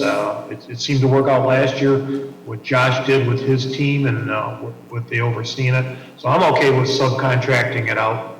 Thank you. Treasurer LaFata? I don't have a problem with subcontracting it out. If we subcontract it out, there should be a need for less equipment. I think if we subcontract it out and there's a need for less equipment, we should shed ourselves of that equipment, because if not, it seems like we're going to be spending money to maintain it, whether we use it fully or not. So we should really consider, if we're going to subcontract this out, to get rid of or put up for sale our equipment that's not going to be in use before we wind up spending money just maintaining it for the sake of having a good maintainable piece of equipment. Good point. So if I could just touch on that real quick. So our equipment is older, but it has been pretty well maintained in that aspect, because like I said, we used to cut a lot of grass. Like I touched on earlier, we still plan on cutting at this point Pollard and Brandenburg. The reason why we're doing that is because most of our man hours are on site anyway doing park-related items. For example, at Pollard, we maintain all the baseball fields. We stripe all the lines. Our guys are there anyway. We have room to keep equipment. Let's keep our equipment on site, cut that grass we're trying to avoid the logistics side of this. Moving guys around, there's risk. When you're on the roads with trucks and trailers, there's a lot of equipment moving around. We're just trying to get it centralized like any other place where it just makes sense. Keeping the guys on site, keeping them busy, less travel time. Clerk Barry, and then I'll go to your follow-up. Thank you, Mr. Supervisor. So just to clarify, Director Sonnenberg, by going this route and contracting out this service, this is a service that we are going to have now completed, if this item passes, by a vendor, and it will cost less than having it done in-house. We can't possibly do this for $10 a property. If you look at, yes, if you look at the dollar value, it is less cost for us when it comes to man hours. And if you look at every other community, Macomb County, the list is mile long. Ultimate does. They cut Macomb County. They cut other places. Candace Miller did the same thing with her staff. They moved the water and sewer guys off the mowers, and they subbed out a lot of that. It's just the route because of the manpower and the man hours. It just makes economical sense. So this is a cheaper way to get done something that we were having done, and perhaps receiving the same quality of service or higher level of quality service at a better cost, which I think is what we're responsible to do. And it's always been my ambition to, to procure the highest quality service at the lowest possible cost. And I think this item accomplishes that. And I want to thank you for going through that. I know we've been talking about this for a long time. With regards to some of the work that you've been doing for us, again, we're not even talking about opportunity costs yet, but I thank you very much for everything that you've been doing for us. I agree, there's been a substantial amount of change with regards to our footprint, if you will, here at the township offices. I think we can all thank the voters in 2018 for that. Unfortunately, or fortunately, when those changes were made to elections and how we need to manage them, the increased number of ballots and various other things of how we need to handle and manage elections, it's changed dramatically from 2018. And those are mandates and statutes that we have to abide by. And unfortunately, that has resulted in having to make some additional changes here. Deputy Nizan and I were not happy when we had to give up our offices in order to accommodate that, but we were happy to do it because we know it needed to be done. And we're certainly not going to have any concerns about that. We are just very grateful and happy that we had the capabilities here to do it, and we were very pleased with the progress at this point because we know now that we will be delivering the highest quality of service to our residents and our voters on election time, and we will be complying with all of the requirements of the new state statutes and also the Public Act as well. So I thank you very much for that, and thank you for bringing this item forward. I'm going to go to Trustee Joseph, and we'll see if there's any other follow-ups. But we do have to, I just had a couple texts here from Trustee Vosberg that make sure we stay on the lawn cutting issue. I let that go around maybe probably a little bit too far. Trustee Joseph. Just as a point of order, any communication from Trustee Vosberg should come to the full board. It violates the Open Meetings Act for her to be texting you about issues that aren't in public. So we should make those comments publicly, and no deliberation about board issues should be done via text. Secondly, I would just like to say, as we move forward on this issue, I too support anytime we can do the service for in an appropriate way for less cost. That's a home run. What I don't want to have happen is for the idea that DPW work is in-house work and therefore free work, because it's not fair, and it shouldn't tax the DPW department every time somebody has a special project idea. So moving forward, I would hope that we could keep track of where your people are being deployed, and if we see an inordinate amount, those dollars are general fund dollars. And the board should weigh in on disproportionate amount of time satisfying whatever it is whimsically that somebody wants to do. And that is the issue that I have, because we displace offices. The DPW has to come in and cobble together a plan. I realize it's the building is not new, and I respect the maintenance of the building being the shift in focus from what our from grass cutting to building maintenance. I think that's smart. I think that's a good idea. Problem is, somehow we've adopted this idea that the people that report to you, if we don't contract that out, if we don't get a carpenter to do it, that's free hours. They're not. Those guys are busy, morning till night. You pull them off of a lawnmower and you put them on a job, those aren't free hours. And so if there's an inordinate amount of time being spent in a single department, I would like to see those hours tracked. And that would be a more fairer representation of how we utilize our assets. And that's the only reason that I'm asking you about, if not cutting grass, where are you going? Because it is disturbing to see the amount of work that you do and that be considered free. It's not free. They're pulled from somewhere else. They're busy. Let's keep track of those hours, and I too support the contracting of the lawn. I think we got bigger things and more important things for those guys to do. So just 1 second. So just to elaborate on that, so a short while ago, the board approved our work order software, and we are starting to do just that. We track every hour, everything everybody does, because in facilities, your time can get lost. So we're making a conscious effort. We're not 100% there yet, but we're working on it. So when those questions are asked, where's our in-house labor being spent, it's actually a good task for us, because then we can show you, last year we spent this much time on events. We can go through, we are, moving forward, we will have an exact track of all of our time. Because like any billable hour, you want to have an explanation. So we are trending towards that. That's one of the things that, since I've been here, we've been working to complete. Thank you. Any further comments on the board?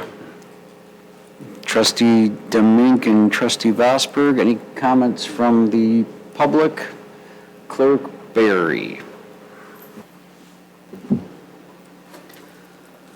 Mr. Supervisor, there have been no emails or online comments with regards to item 8H.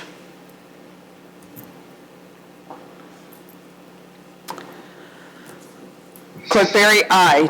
Supervisor Acciavatti. Aye. Trustee Joseph. Aye. Trustee Anderson. Aye. Aye. Aye. Treasurer LaFata. Aye. Thank you. Thank you.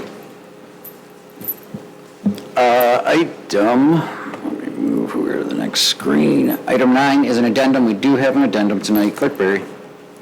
Item 9A is an addendum, a request from Treasurer LaFata to adopt resolution number 2020-16 to reduce the current water and sewer rates through July 1st, 2020. Do we have a motion? Move to approve. Support. Motion by Treasurer LaFata, support by Trustee Joseph. Discussion. At the last board meeting, I made a suggestion and tried to get approval that we not raise the water and sewer rates starting in 2020 in July. Evidently, Supervisor Acciavatti said if we do nothing, that nothing had to be done, and it got postponed.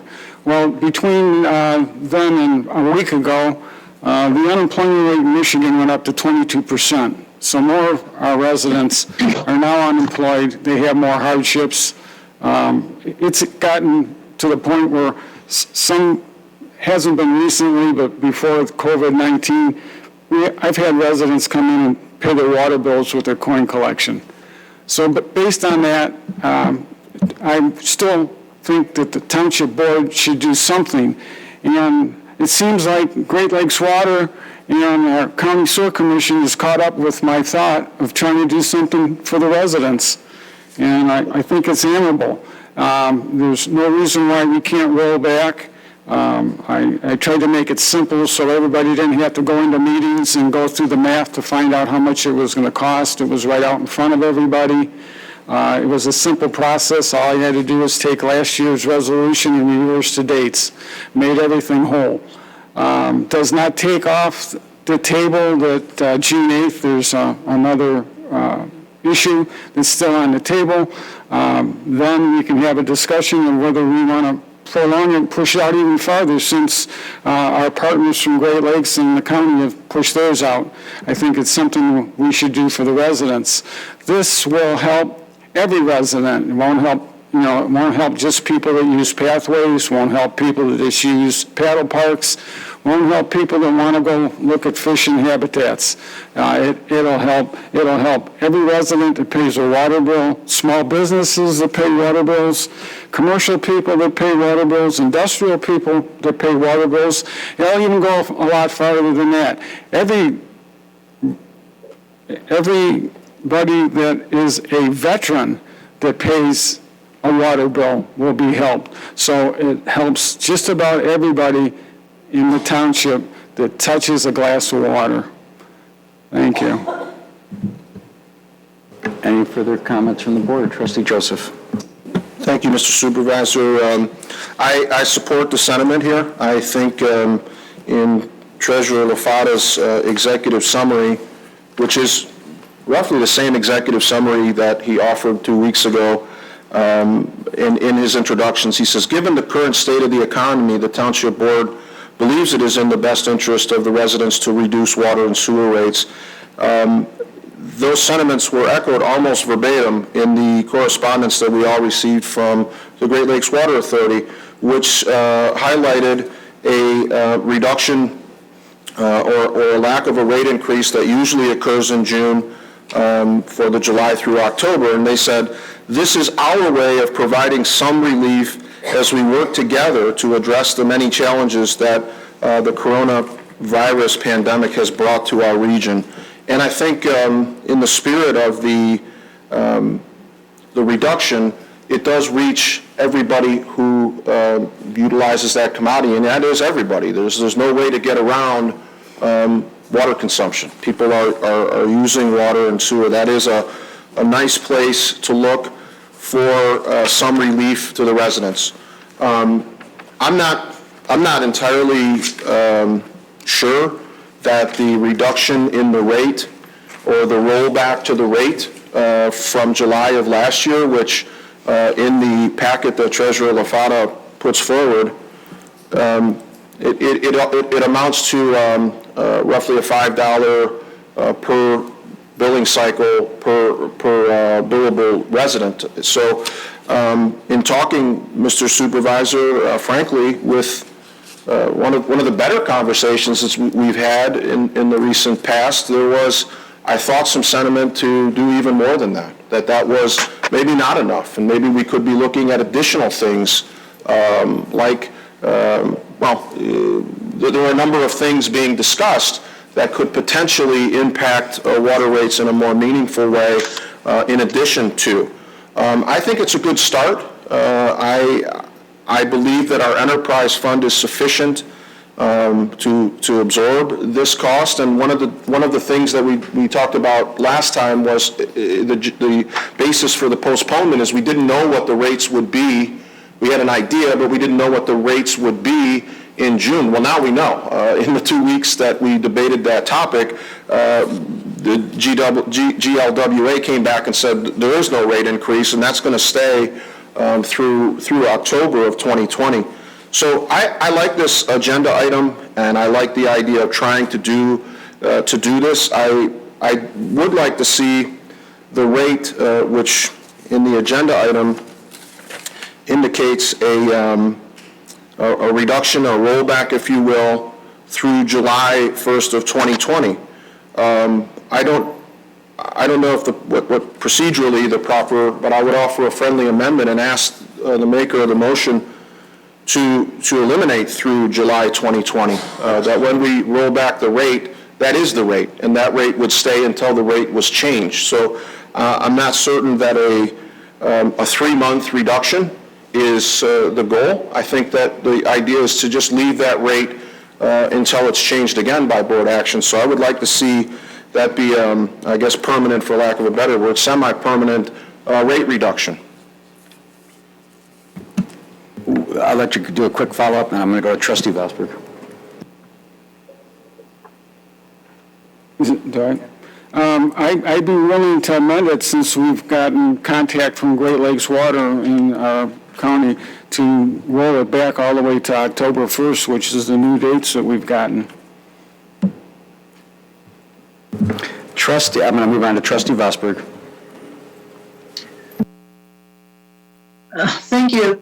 One of the questions I was going to raise is the narrative at the beginning, the executive summary says until July 1, but nowhere in the resolution does it state that. I don't see that in the language of the resolution.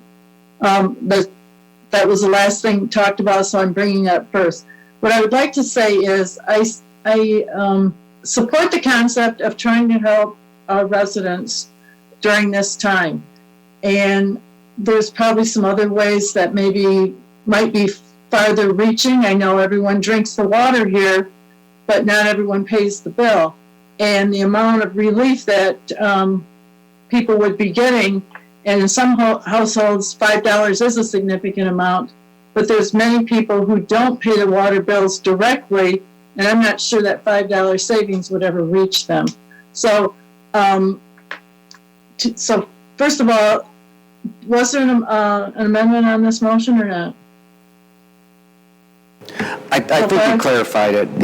There's no need to be an addendum to the motion, in my opinion, because the executive summary states that it ends on July 1, but what we're actually passing is the resolution, and the resolution does exactly what Trustee Joseph wanted it to do, which is it's in perpetuity until this board takes action. All right. So there was a little miscommunication between the two, and I got to shut my mic off for you to talk. All right, thank you. I would have supported some temporary relief, but I don't think it's a responsible measure to have this be until the next time we change it. I think we need to be a little more thoughtful in our deliberation of how we might want to meet some of the needs of our residents if it's going to be something that's going to last longer than the three months. Thank you. Thank you. A couple from myself. Again, we've got an agenda item that did not have input from who I think is probably the most important people to have input on, and that is the entire recovery team, including the residents and every person on this board, and specifically when it comes to water rates, the water and sewer director, assistant director, engineer, and finance department.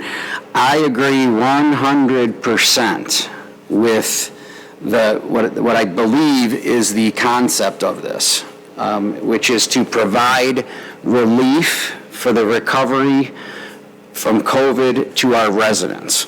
And what I don't agree with, though, is the picking the number out of the sky and just rolling them back to last year, and the leaving out of so many people in that process.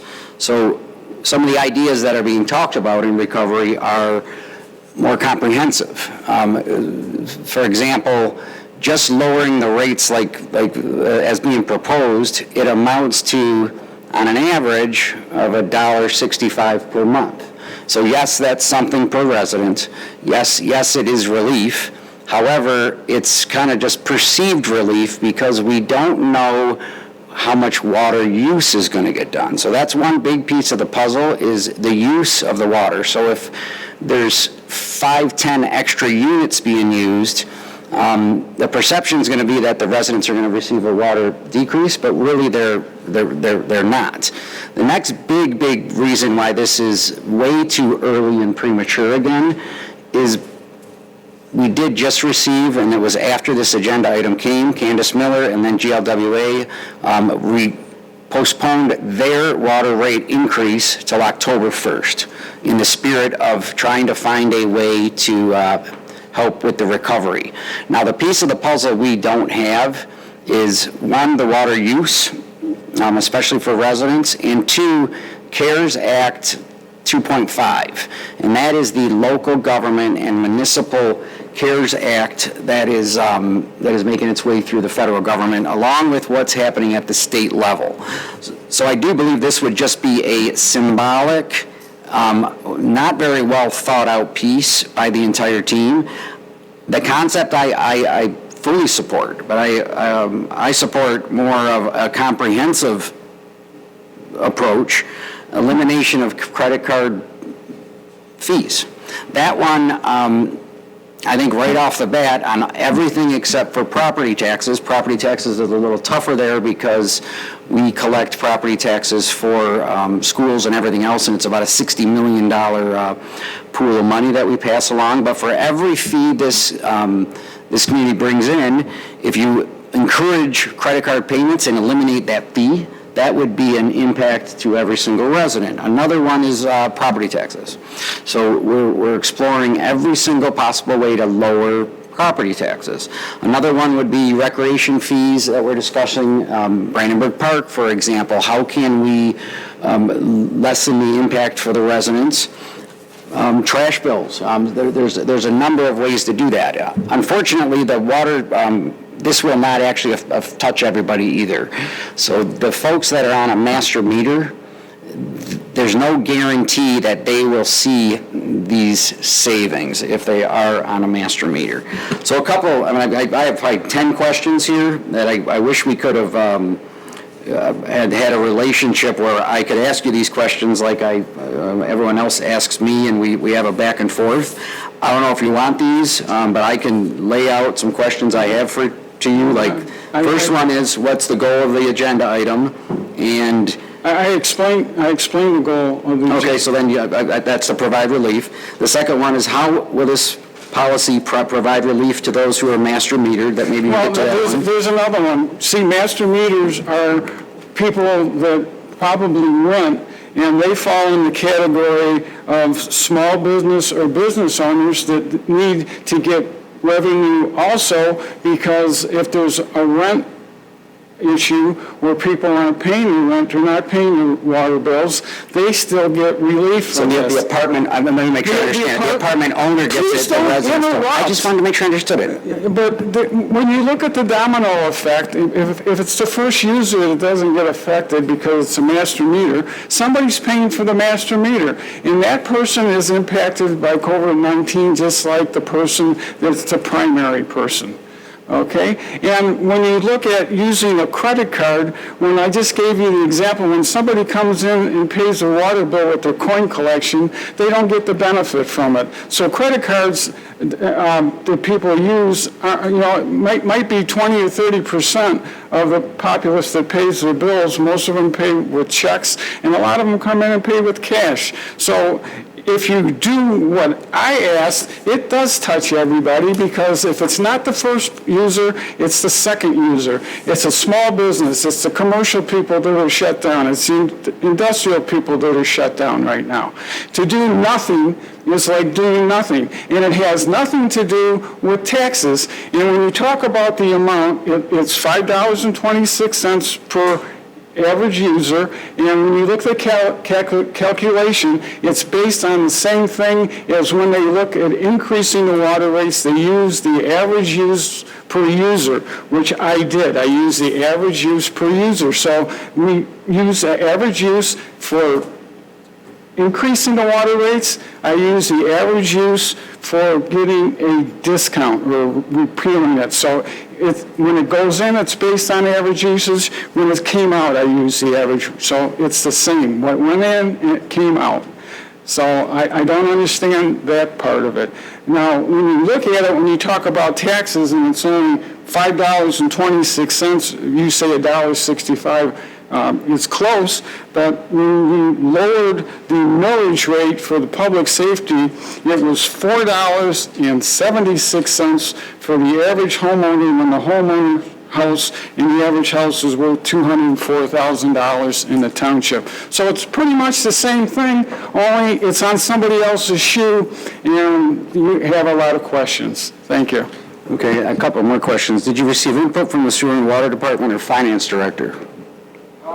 Well, the reason I used the exact same worksheet and the same thing is so I didn't have to go through the finance director, because if there's an error on this, there's an error on the current water and sewer rates. So I didn't think it was necessary to bother the finance director, who's sometimes can be in the office and sometimes she can't. It's a problem right now. It's just like when I try and get something on the board agenda, sometimes I have assistants here, sometimes I have to send emails, scan it in, and it makes it a little bit difficult for me to work with people that sometimes are off-site.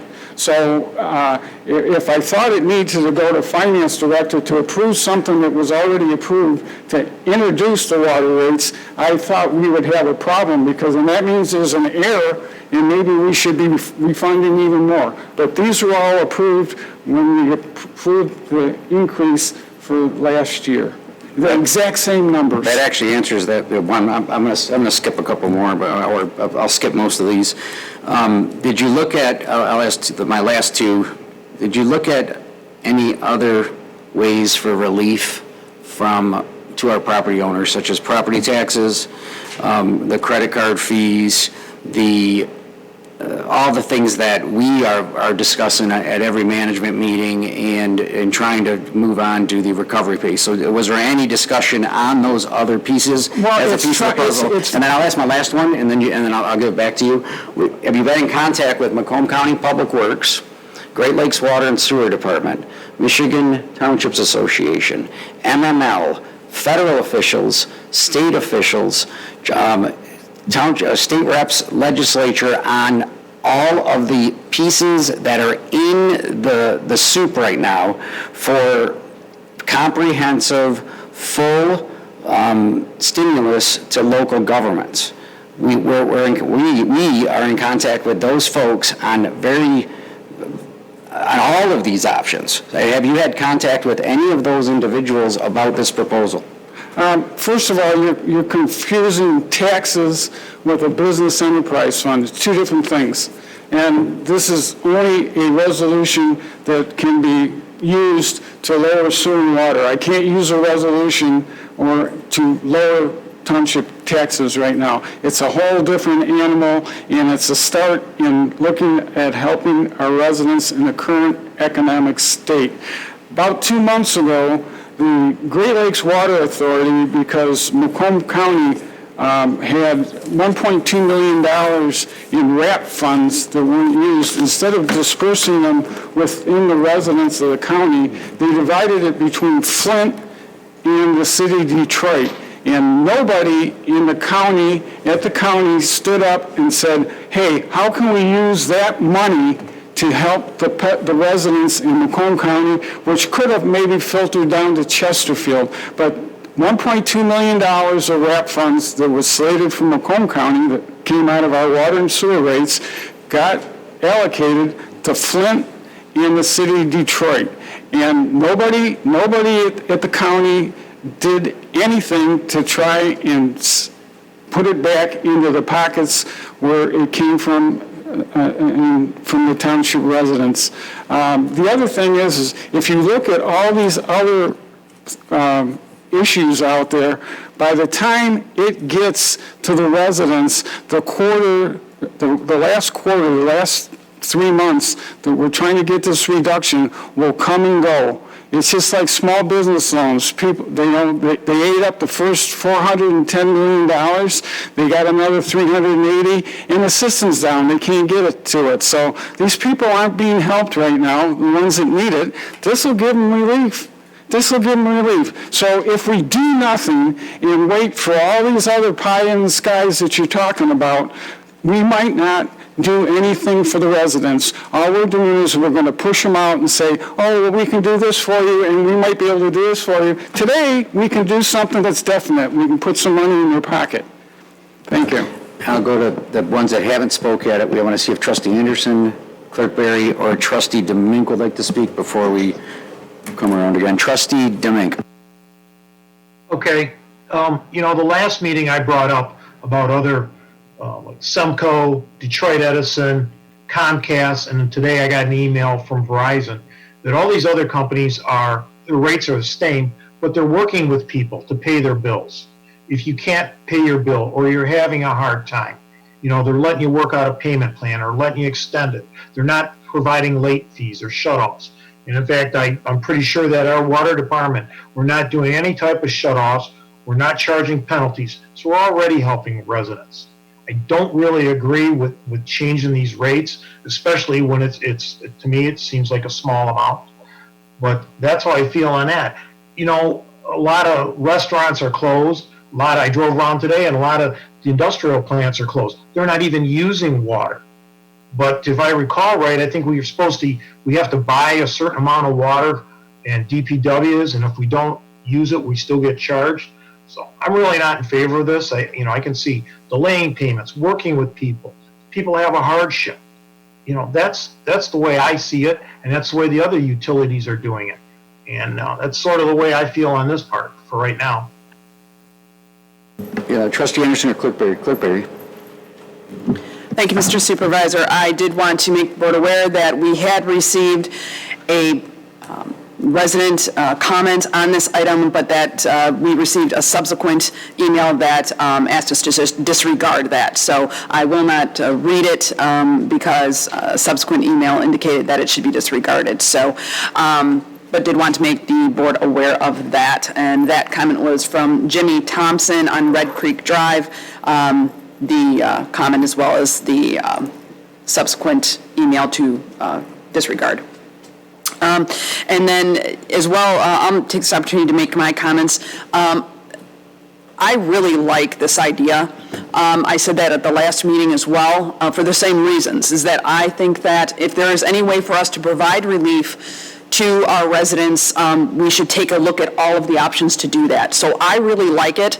I liked it the last time as well. I'm not sure which one I like better at this point, the last proposal or this one, but what I do believe still, as I believed then, although we have received one piece of the puzzle, which is the rates, that's good. We've also received some additional information, and I believe that the Great Lakes will not be increasing anything until October, which is, again, more good news. And I think that we can rely on that to at least keep things status quo for now.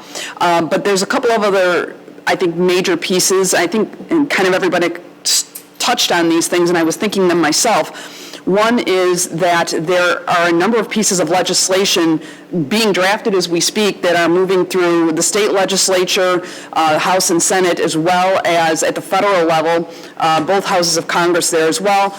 And I think that it would make more sense to wait to discuss and debate this particular proposal along with the other proposal in June.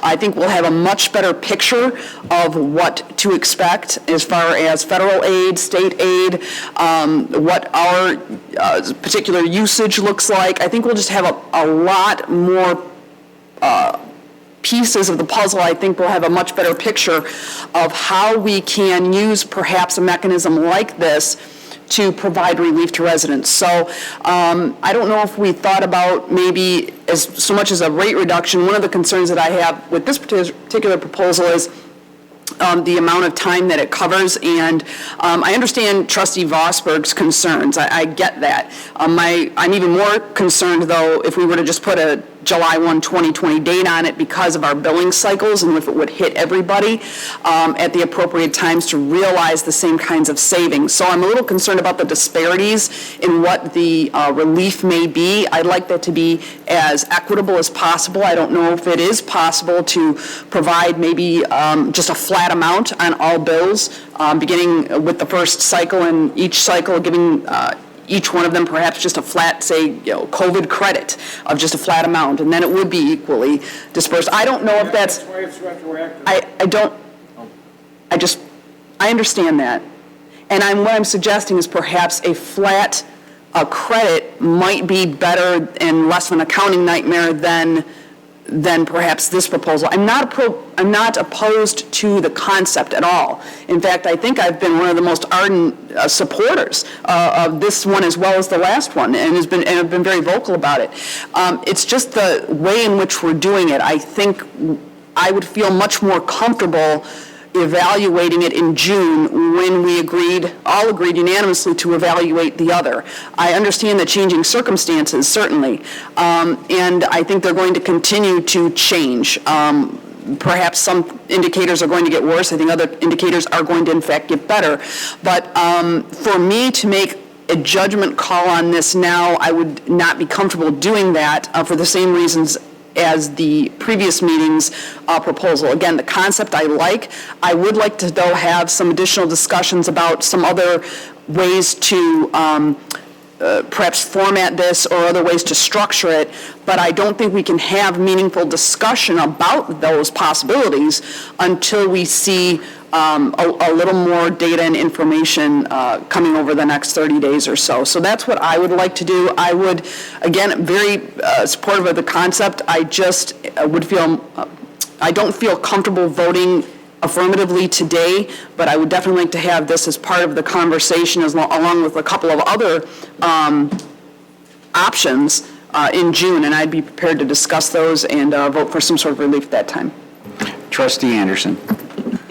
Thank you. A couple of weeks ago, when Treasurer LaFata proposed this, basically there was rate increases across the board as far as fixed water rates right down to the sewer rates and that. And my understanding was that the resolution would just keep the current rates as they were instead of passing the new proposed ones that were coming from both water and sewer in the county. In the last day here, we found out that water and sewer is not increasing the rate, and our Commissioner Miller is also giving us a pass, or the county a pass, on the sewer rates. So we're back to the current rates we're looking at, as we talked about 2 weeks ago.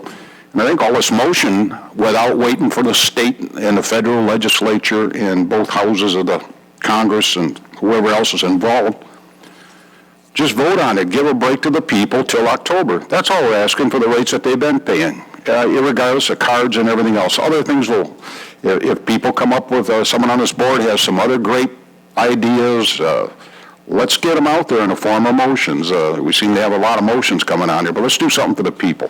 Thank you. Thank you. Trustee Joseph. Thank you, Mr. Supervisor.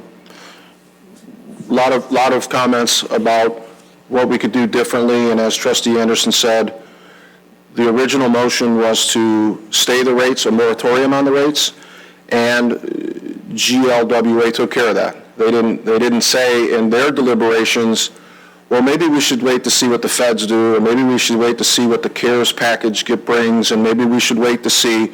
They went out, they told their customers, it's not, going to save you millions, but it's our way of providing some relief. That's the sentiment behind the first motion. That's the sentiment behind the second motion. Whenever somebody says, they start off with talking about being an ardent supporter and blah, blah, blah. Ardent supporters just vote yes. They just support the motion. They don't talk about it and say what a supportive person I am for this motion and then vote against it.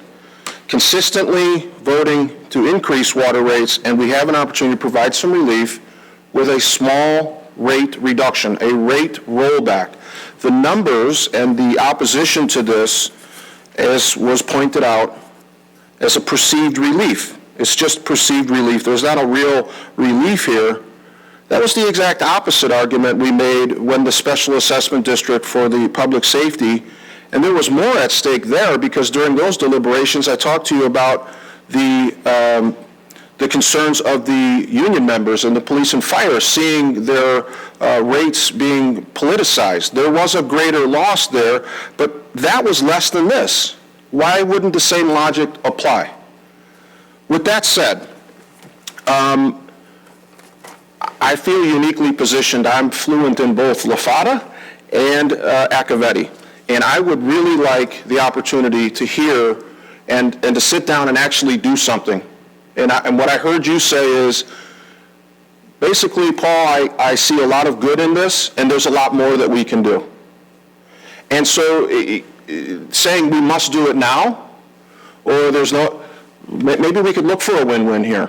Maybe what we could do is what I would like to propose to the maker of the motion.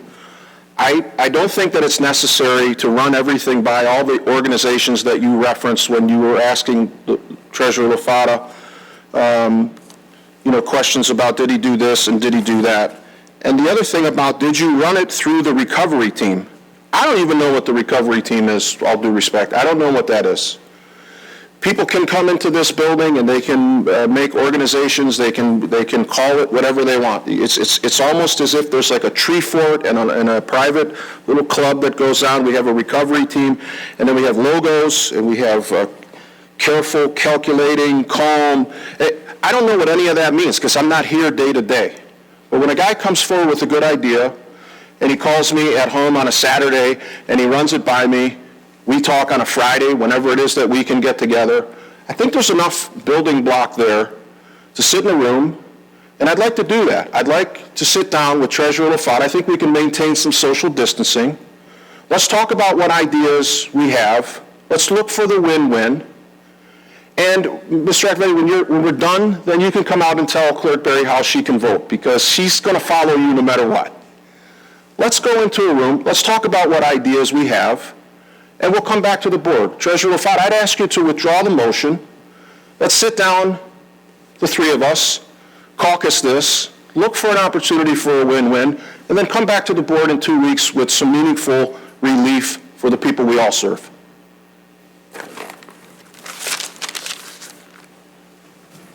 That was an ask of you, Mr. LaFata.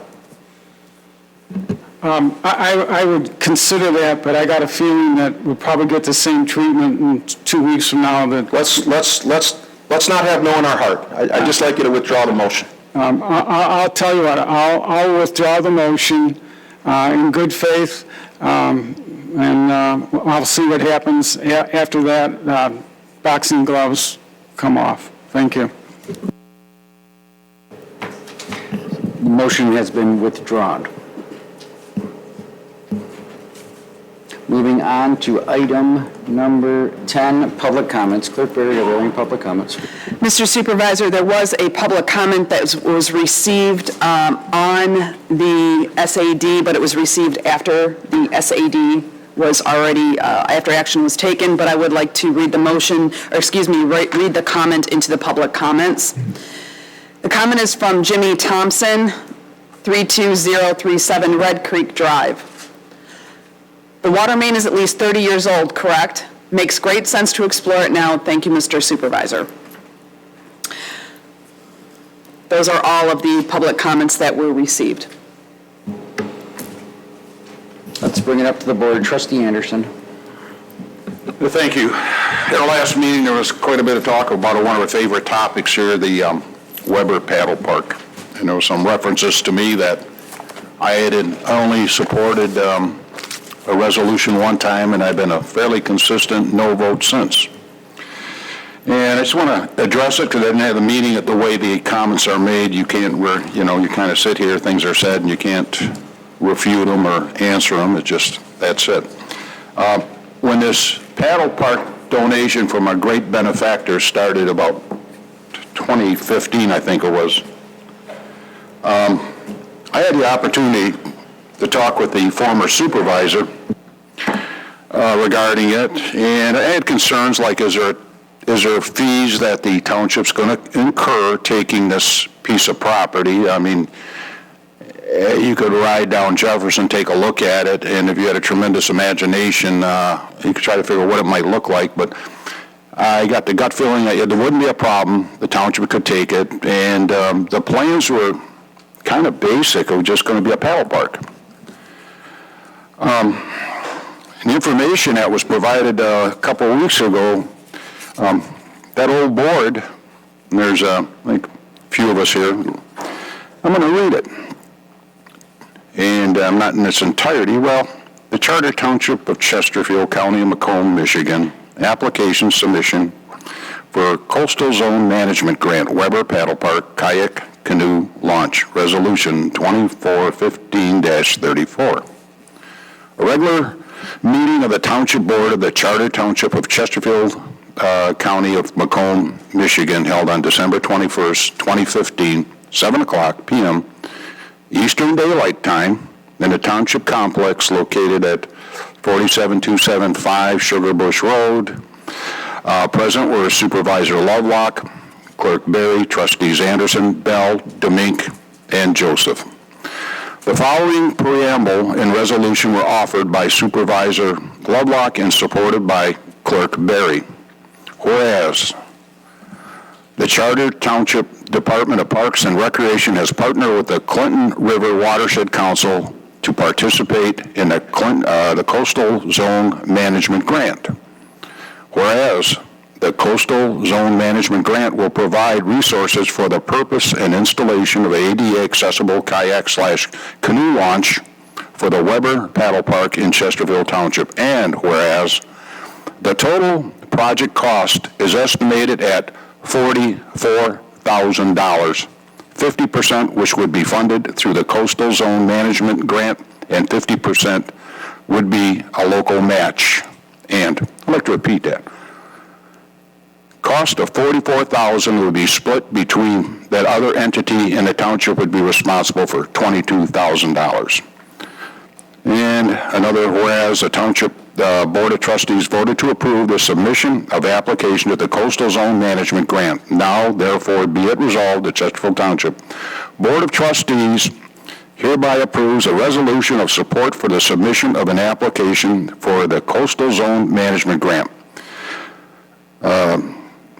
Resolution declared adopted. Ayes, Supervisor Lovelock, Clerk Berry, Trustees Anderson, Bell, Demink, and Joseph. Nays, none. Back in its genesis, seemed like a good idea. Something to explore. Since that time, this thing has just ballooned. Okay. Since that time, probably $60,000 of township dollars have been dedicated to engineering studies. If you compare that proposed plan of construction that we have laying around from the engineers with the current flooding of this parcel, much of the construction that we paid for, or designs, are currently underwater.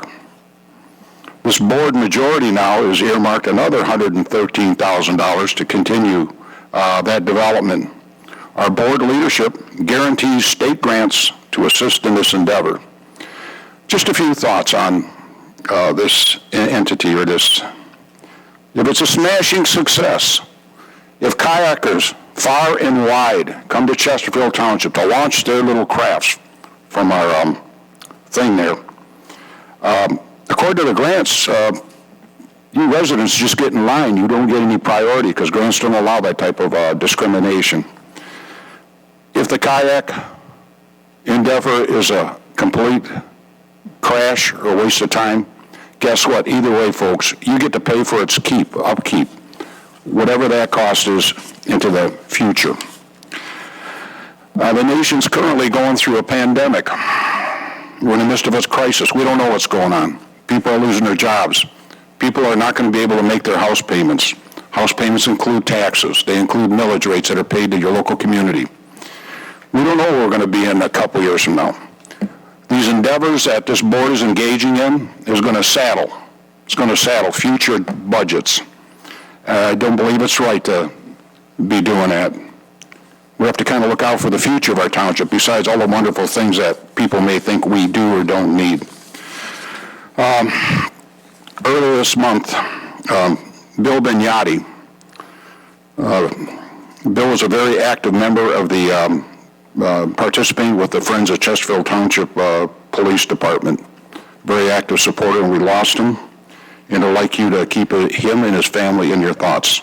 And the last thing, with everything that's going on out there, keep the faith. We're all in this alone as far as this pandemic, these lockdowns, these restrictions. We're all there. Hang tight. Hopefully we'll see daylight here in the not too distant future. Thank you. I'm going to go to Clerk Berry real quick because we had a public comment that she needs to read, and then we'll get back around. Thank you, Mr. Supervisor. This public comment was received from Michelle Goetgeluck. I'll spell her last name, Goetgeluck,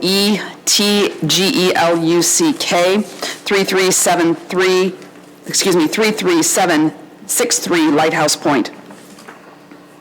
I was wondering if you were able to address the governor with requests and suggestions for safely opening certain areas during this quarantine.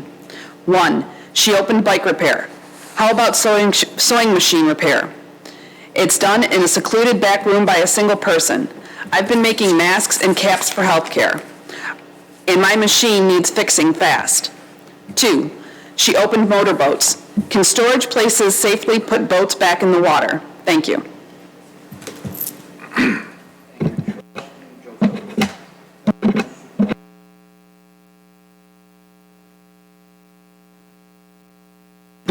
Was to echo Trustee Anderson's. We both kind of kicked ourselves after the last meeting because we found out about Mr. Beninati's passing just prior to our board meeting, and we felt equally guilty for not making mention of that terrific loss to our community and in particular our Friends of Chesterfield Police Group. Mr. Beninati was just a wonderful guy. He was very, very invested in our North Gratiot crews. He was a car enthusiast and a retired auto worker that spent a lot of time around cars and cruises, and he found a way to incorporate those two passions, one being the police department and that cruise. And he was always at our meetings, and it was unbelievably tragic that Mr. Beninati spent probably a year battling a very, very aggressive cancer, and the sadness I felt when I got word that he passed was the first thing I did is I went and looked at the text the last time he had texted me, and it was a big thumbs up. He had completed his last chemo and had followed up on some testing, and he was in full remission, and his body was coming back, and contracted coronavirus and met a very quick end. And it was unbelievably sad. So thank you, Trustee Anderson, for raising that tonight and acknowledging Mr. Beninati and his family. Great loss to our community. A couple of issues that I wanted to also touch on. We had a lot of debate last board meeting, a little bit of it tonight, not so much. And it centered around this idea of, campaigning. And I think it was appropriately pointed out that this is not the place to campaign. And we still have 6 months remaining in our term, and a lot of very important issues that face our residents during those very, very crucial remaining times on our terms. The inevitability is that we're going to cross into areas where we have some debate, and one board member feels that it is maybe a political reach, and I don't know that we'll avoid that in its entirety. But the idea of not campaigning from the board table is something we should all strive to do. The extension of that should also be in the township offices. Full-time officials who are, just frankly not here very often should not be caucusing with other elected officials and talking about election strategies. It's just not appropriate. And Mr. Supervisor, having talked with you Friday night, I was very encouraged about trying to focus on the important things like what work we have ahead of us over these next 6 months. The campaign will take care of itself. There is plenty of opportunity to be out in the community and doing that. And when we're here, whether we're at this board table or whether in private offices that consistently get rebuilt, let's not talk about campaigning, and let's not go on recruiting missions and things from the township offices. That is something that is just it's unethical and it's quite despicable. So I would like to see an extension of the sort of the pact that we reached, which is no campaigning, not only here but anywhere on township property. Do your job when you're here, campaign somewhere else. The decision tonight on one of the agenda items, and I do caucus regularly with Trustee Anderson and Treasurer LaFata. There was not a lot of debate on an agenda item involving the agenda item involving the path, the Jefferson Road path. Thank you. The Jefferson Road path, the $19,000 expenditure, again, was not because it wasn't a good project. It is a great project. The question becomes, what is an essential what is an essential expenditure, and I really like to just avoid an ugly debate. And so from here on out, if personally I see an issue with a project that I feel is non-essential, there's no sense in getting, a spirited argument. I'm simply just going to reject any projects that I do not feel are essential. I think we should adopt that. Some people disagree on what is essential, and I respect that. But from here on out, until we get some real insight on what the economy is going to do, I'm going to be looking to vote no on non-essential, what I deem non-essential. A couple of issues involving personnel. And perhaps, if you, maybe I'll email over an agenda, but maybe we could take advantage of the time we spend in a room together to talk about some of the other issues that divide us. Maybe the water rate issue is where we start. We've also had some discussions, and I do always pick up the phone when Trustee Domink calls or texts, and we've talked a little bit about our first responders and the exposure that our first responders are having to deal with. And we talked a little bit about it because prior to our last board meeting, we had a correspondence from the Police Officers Union, and they would like to talk about their members and their risks. And I think that I would like to talk with you, Trustee Domink, and perhaps while we're talking, Treasurer Lafata and Supervisor Acciavatti, about what that looks like, and bring something meaningful to the board in 2 weeks in terms of hazard pay, hero pay, and also some acknowledgement for other employees that are forced to come into work, that are essential employees. The government requires them to come in because if they didn't, we'd shut down and our residents would be not served. They deserve compensation as well. So I'd like to talk to you about some ideas that I have there and hear your ideas and maybe bring something meaningful to the board. The last thing I wanted to point out in the discussion with Mr. Sonberg when he came forward and talked about the introduction of the lawn care contract. I think it's critical, and I appreciated his reference to the work order software that was adopted by this board so that we can keep track of what is actually being spent. And their hours are not free, and I do see them in here working a tremendous amount.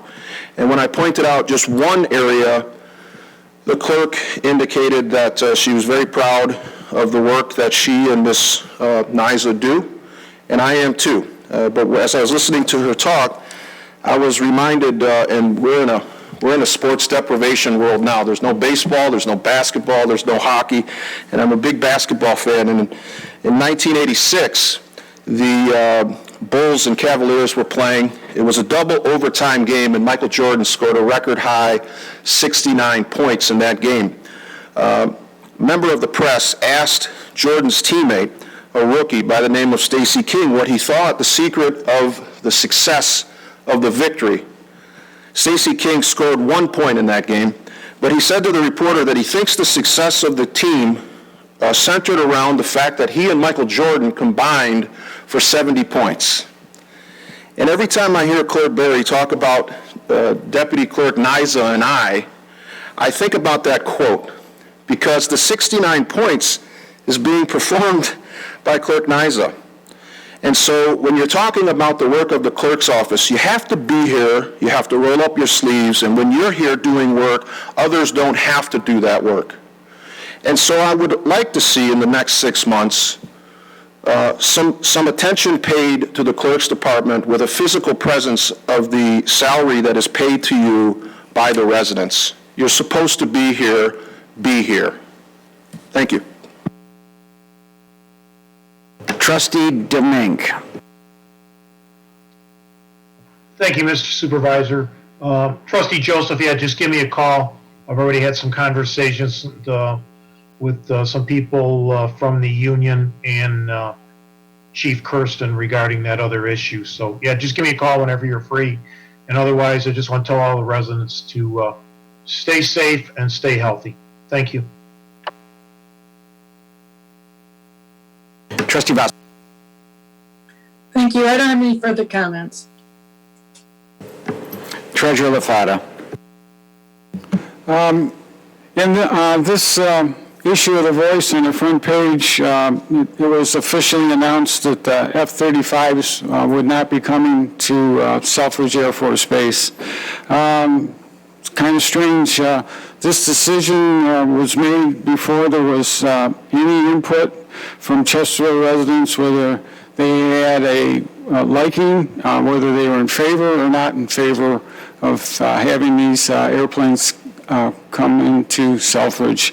So whatever reasons must have been written on the wall before that thought even came to Selfridge. Also, Trustee Vosberg sent out emails and forwarded SEMCOG's webinar on April 21st. University of Michigan updated their forecast for Michigan state revenue. And basically, what they're saying is there's going to be a proportional 10.5% reduction in 2020, 12.3% reduction in 2021, and an 8.1% reduction in 22. If you look at our current state sharing at 3,960,000 roughly, that means in 2020 we're going to lose 415,800, 2021 487,000, 80,000, and 2022 396,000 for a total of like 1,000,003. Along with that also came what the township should also look at, along with the revenues from the state shrinking because of sales tax and income tax, the constitutional formula stays the same, but their fund balance shrinks accordingly by those percentages, which means it's basically the same percentage because the formula stays the same that we would be experiencing. They also warn that grants are at risk. Any grants that are out there that haven't been paid could be at risk because the state's looking to plug a huge budget gap. Seems like currently everybody was interested in last week, and there was a lot of emails floating back and forth from Trustee Vosberg. The revenues that come in, the major share from the state is the state sharing, like Supervisor Acciavatti said, constitutional. The formula is the same, but when the pot shrinks, that's where the township gets the hit. There's some data in there. You probably got the same thing from SEMCOG that I did today. There's also some other information in there, what other townships are doing. They've stopped all non-essential spending. They've got projects on hold. They're all holding off until they find out where they stand. They're pushing everything out. It seems like in Chesterfield, we have what I will call a spendemic. We keep spending money until we run out of it. Nobody's looked at it, everybody's talked about it, and everybody says, extremely confident that we're not going to be affected. And all I keep getting is data and everything else saying that we should hold back and wait and find out what's going to happen. Thank you. Clerk Barry. Thank you, Mr. Supervisor. I'd like to update the board and the public that I will be in Lansing on Thursday, meeting with our state legislators, specifically our representatives here in Chesterfield Township, to plead the case of so many residents who are out of work here in Chesterfield, so many businesses that remain closed, revenues that continue to fall as everyone has painted, very bleak pictures. Some of that is very real for so many of our residents and our businesses, and I will be in Lansing meeting with our representatives before they take action at the Capitol on Thursday to express to them how desperately we need them to take some sort of actionable, move on some actionable items that will really mean getting Chesterfield back to work, getting Chesterfield businesses back reopened. We have been on the cutting edge of, and perhaps in some cases, the opposite sides of the spectrum with regards to how municipalities are making decisions. And we were one of the first communities to insist that lawn cutting and landscaping services were essential services here for a number of reasons. And I believe that other municipalities then followed our lead. And I find that oftentimes here in Chesterfield, with as much as we are doing here in a leadership capacity, both from the supervisor's office as well as our own, we are regularly told in other environments that people are watching Chesterfield Township. They're looking to follow our lead because we are doing so many valuable things here, and the way that we are approaching things just makes sense. It's thoughtful, it's meaningful, and when we take action, it's well thought out, and it is to the benefit of our residents and for no other reason, no other agendas. And so I'm very pleased with that, and I plan to take that message to Lansing on Thursday when I speak to our legislators. A lot of us see the governor on television and can't help, I know that women, we can't help but notice as we get older that we have to take certain preventative measures, perhaps so that we do not look as old as we are. And we've all noticed that the governor's lovely locks look very well maintained, and it looks as if perhaps somewhere she has found a salon that she has allowed to remain open so that she can get her hair colored. And I'm not saying that we need to get our hair colored, but what I'm saying is that there are thousands and thousands of people across Michigan and many here in Chesterfield who work in those industries who need to go back to work. They rely on it. They're heavily tip-based. And oftentimes they are not receiving the types of aid from the unemployment, and good luck getting through to that. That's the other thing that I plan to address on Thursday, is what are we going to do about the hundreds and thousands of people in Michigan, particularly the hundreds here in Chesterfield Township, who cannot get unemployment benefits because of the failed system in Lansing. And it's time that we start to hold those folks accountable.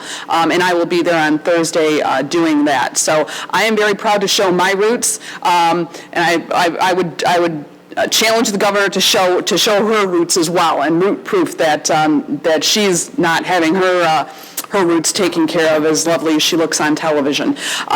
Because what that means is for all of us who don't have those services provided, there are that many more people that are not earning an income. Many of those people are single mothers, single parents, business owners who are just getting started, who are on the brink of disaster and collapse, both personally and professionally. And we need to make a strong stand on that, and I will be there doing that on Thursday in Lansing. Thank you.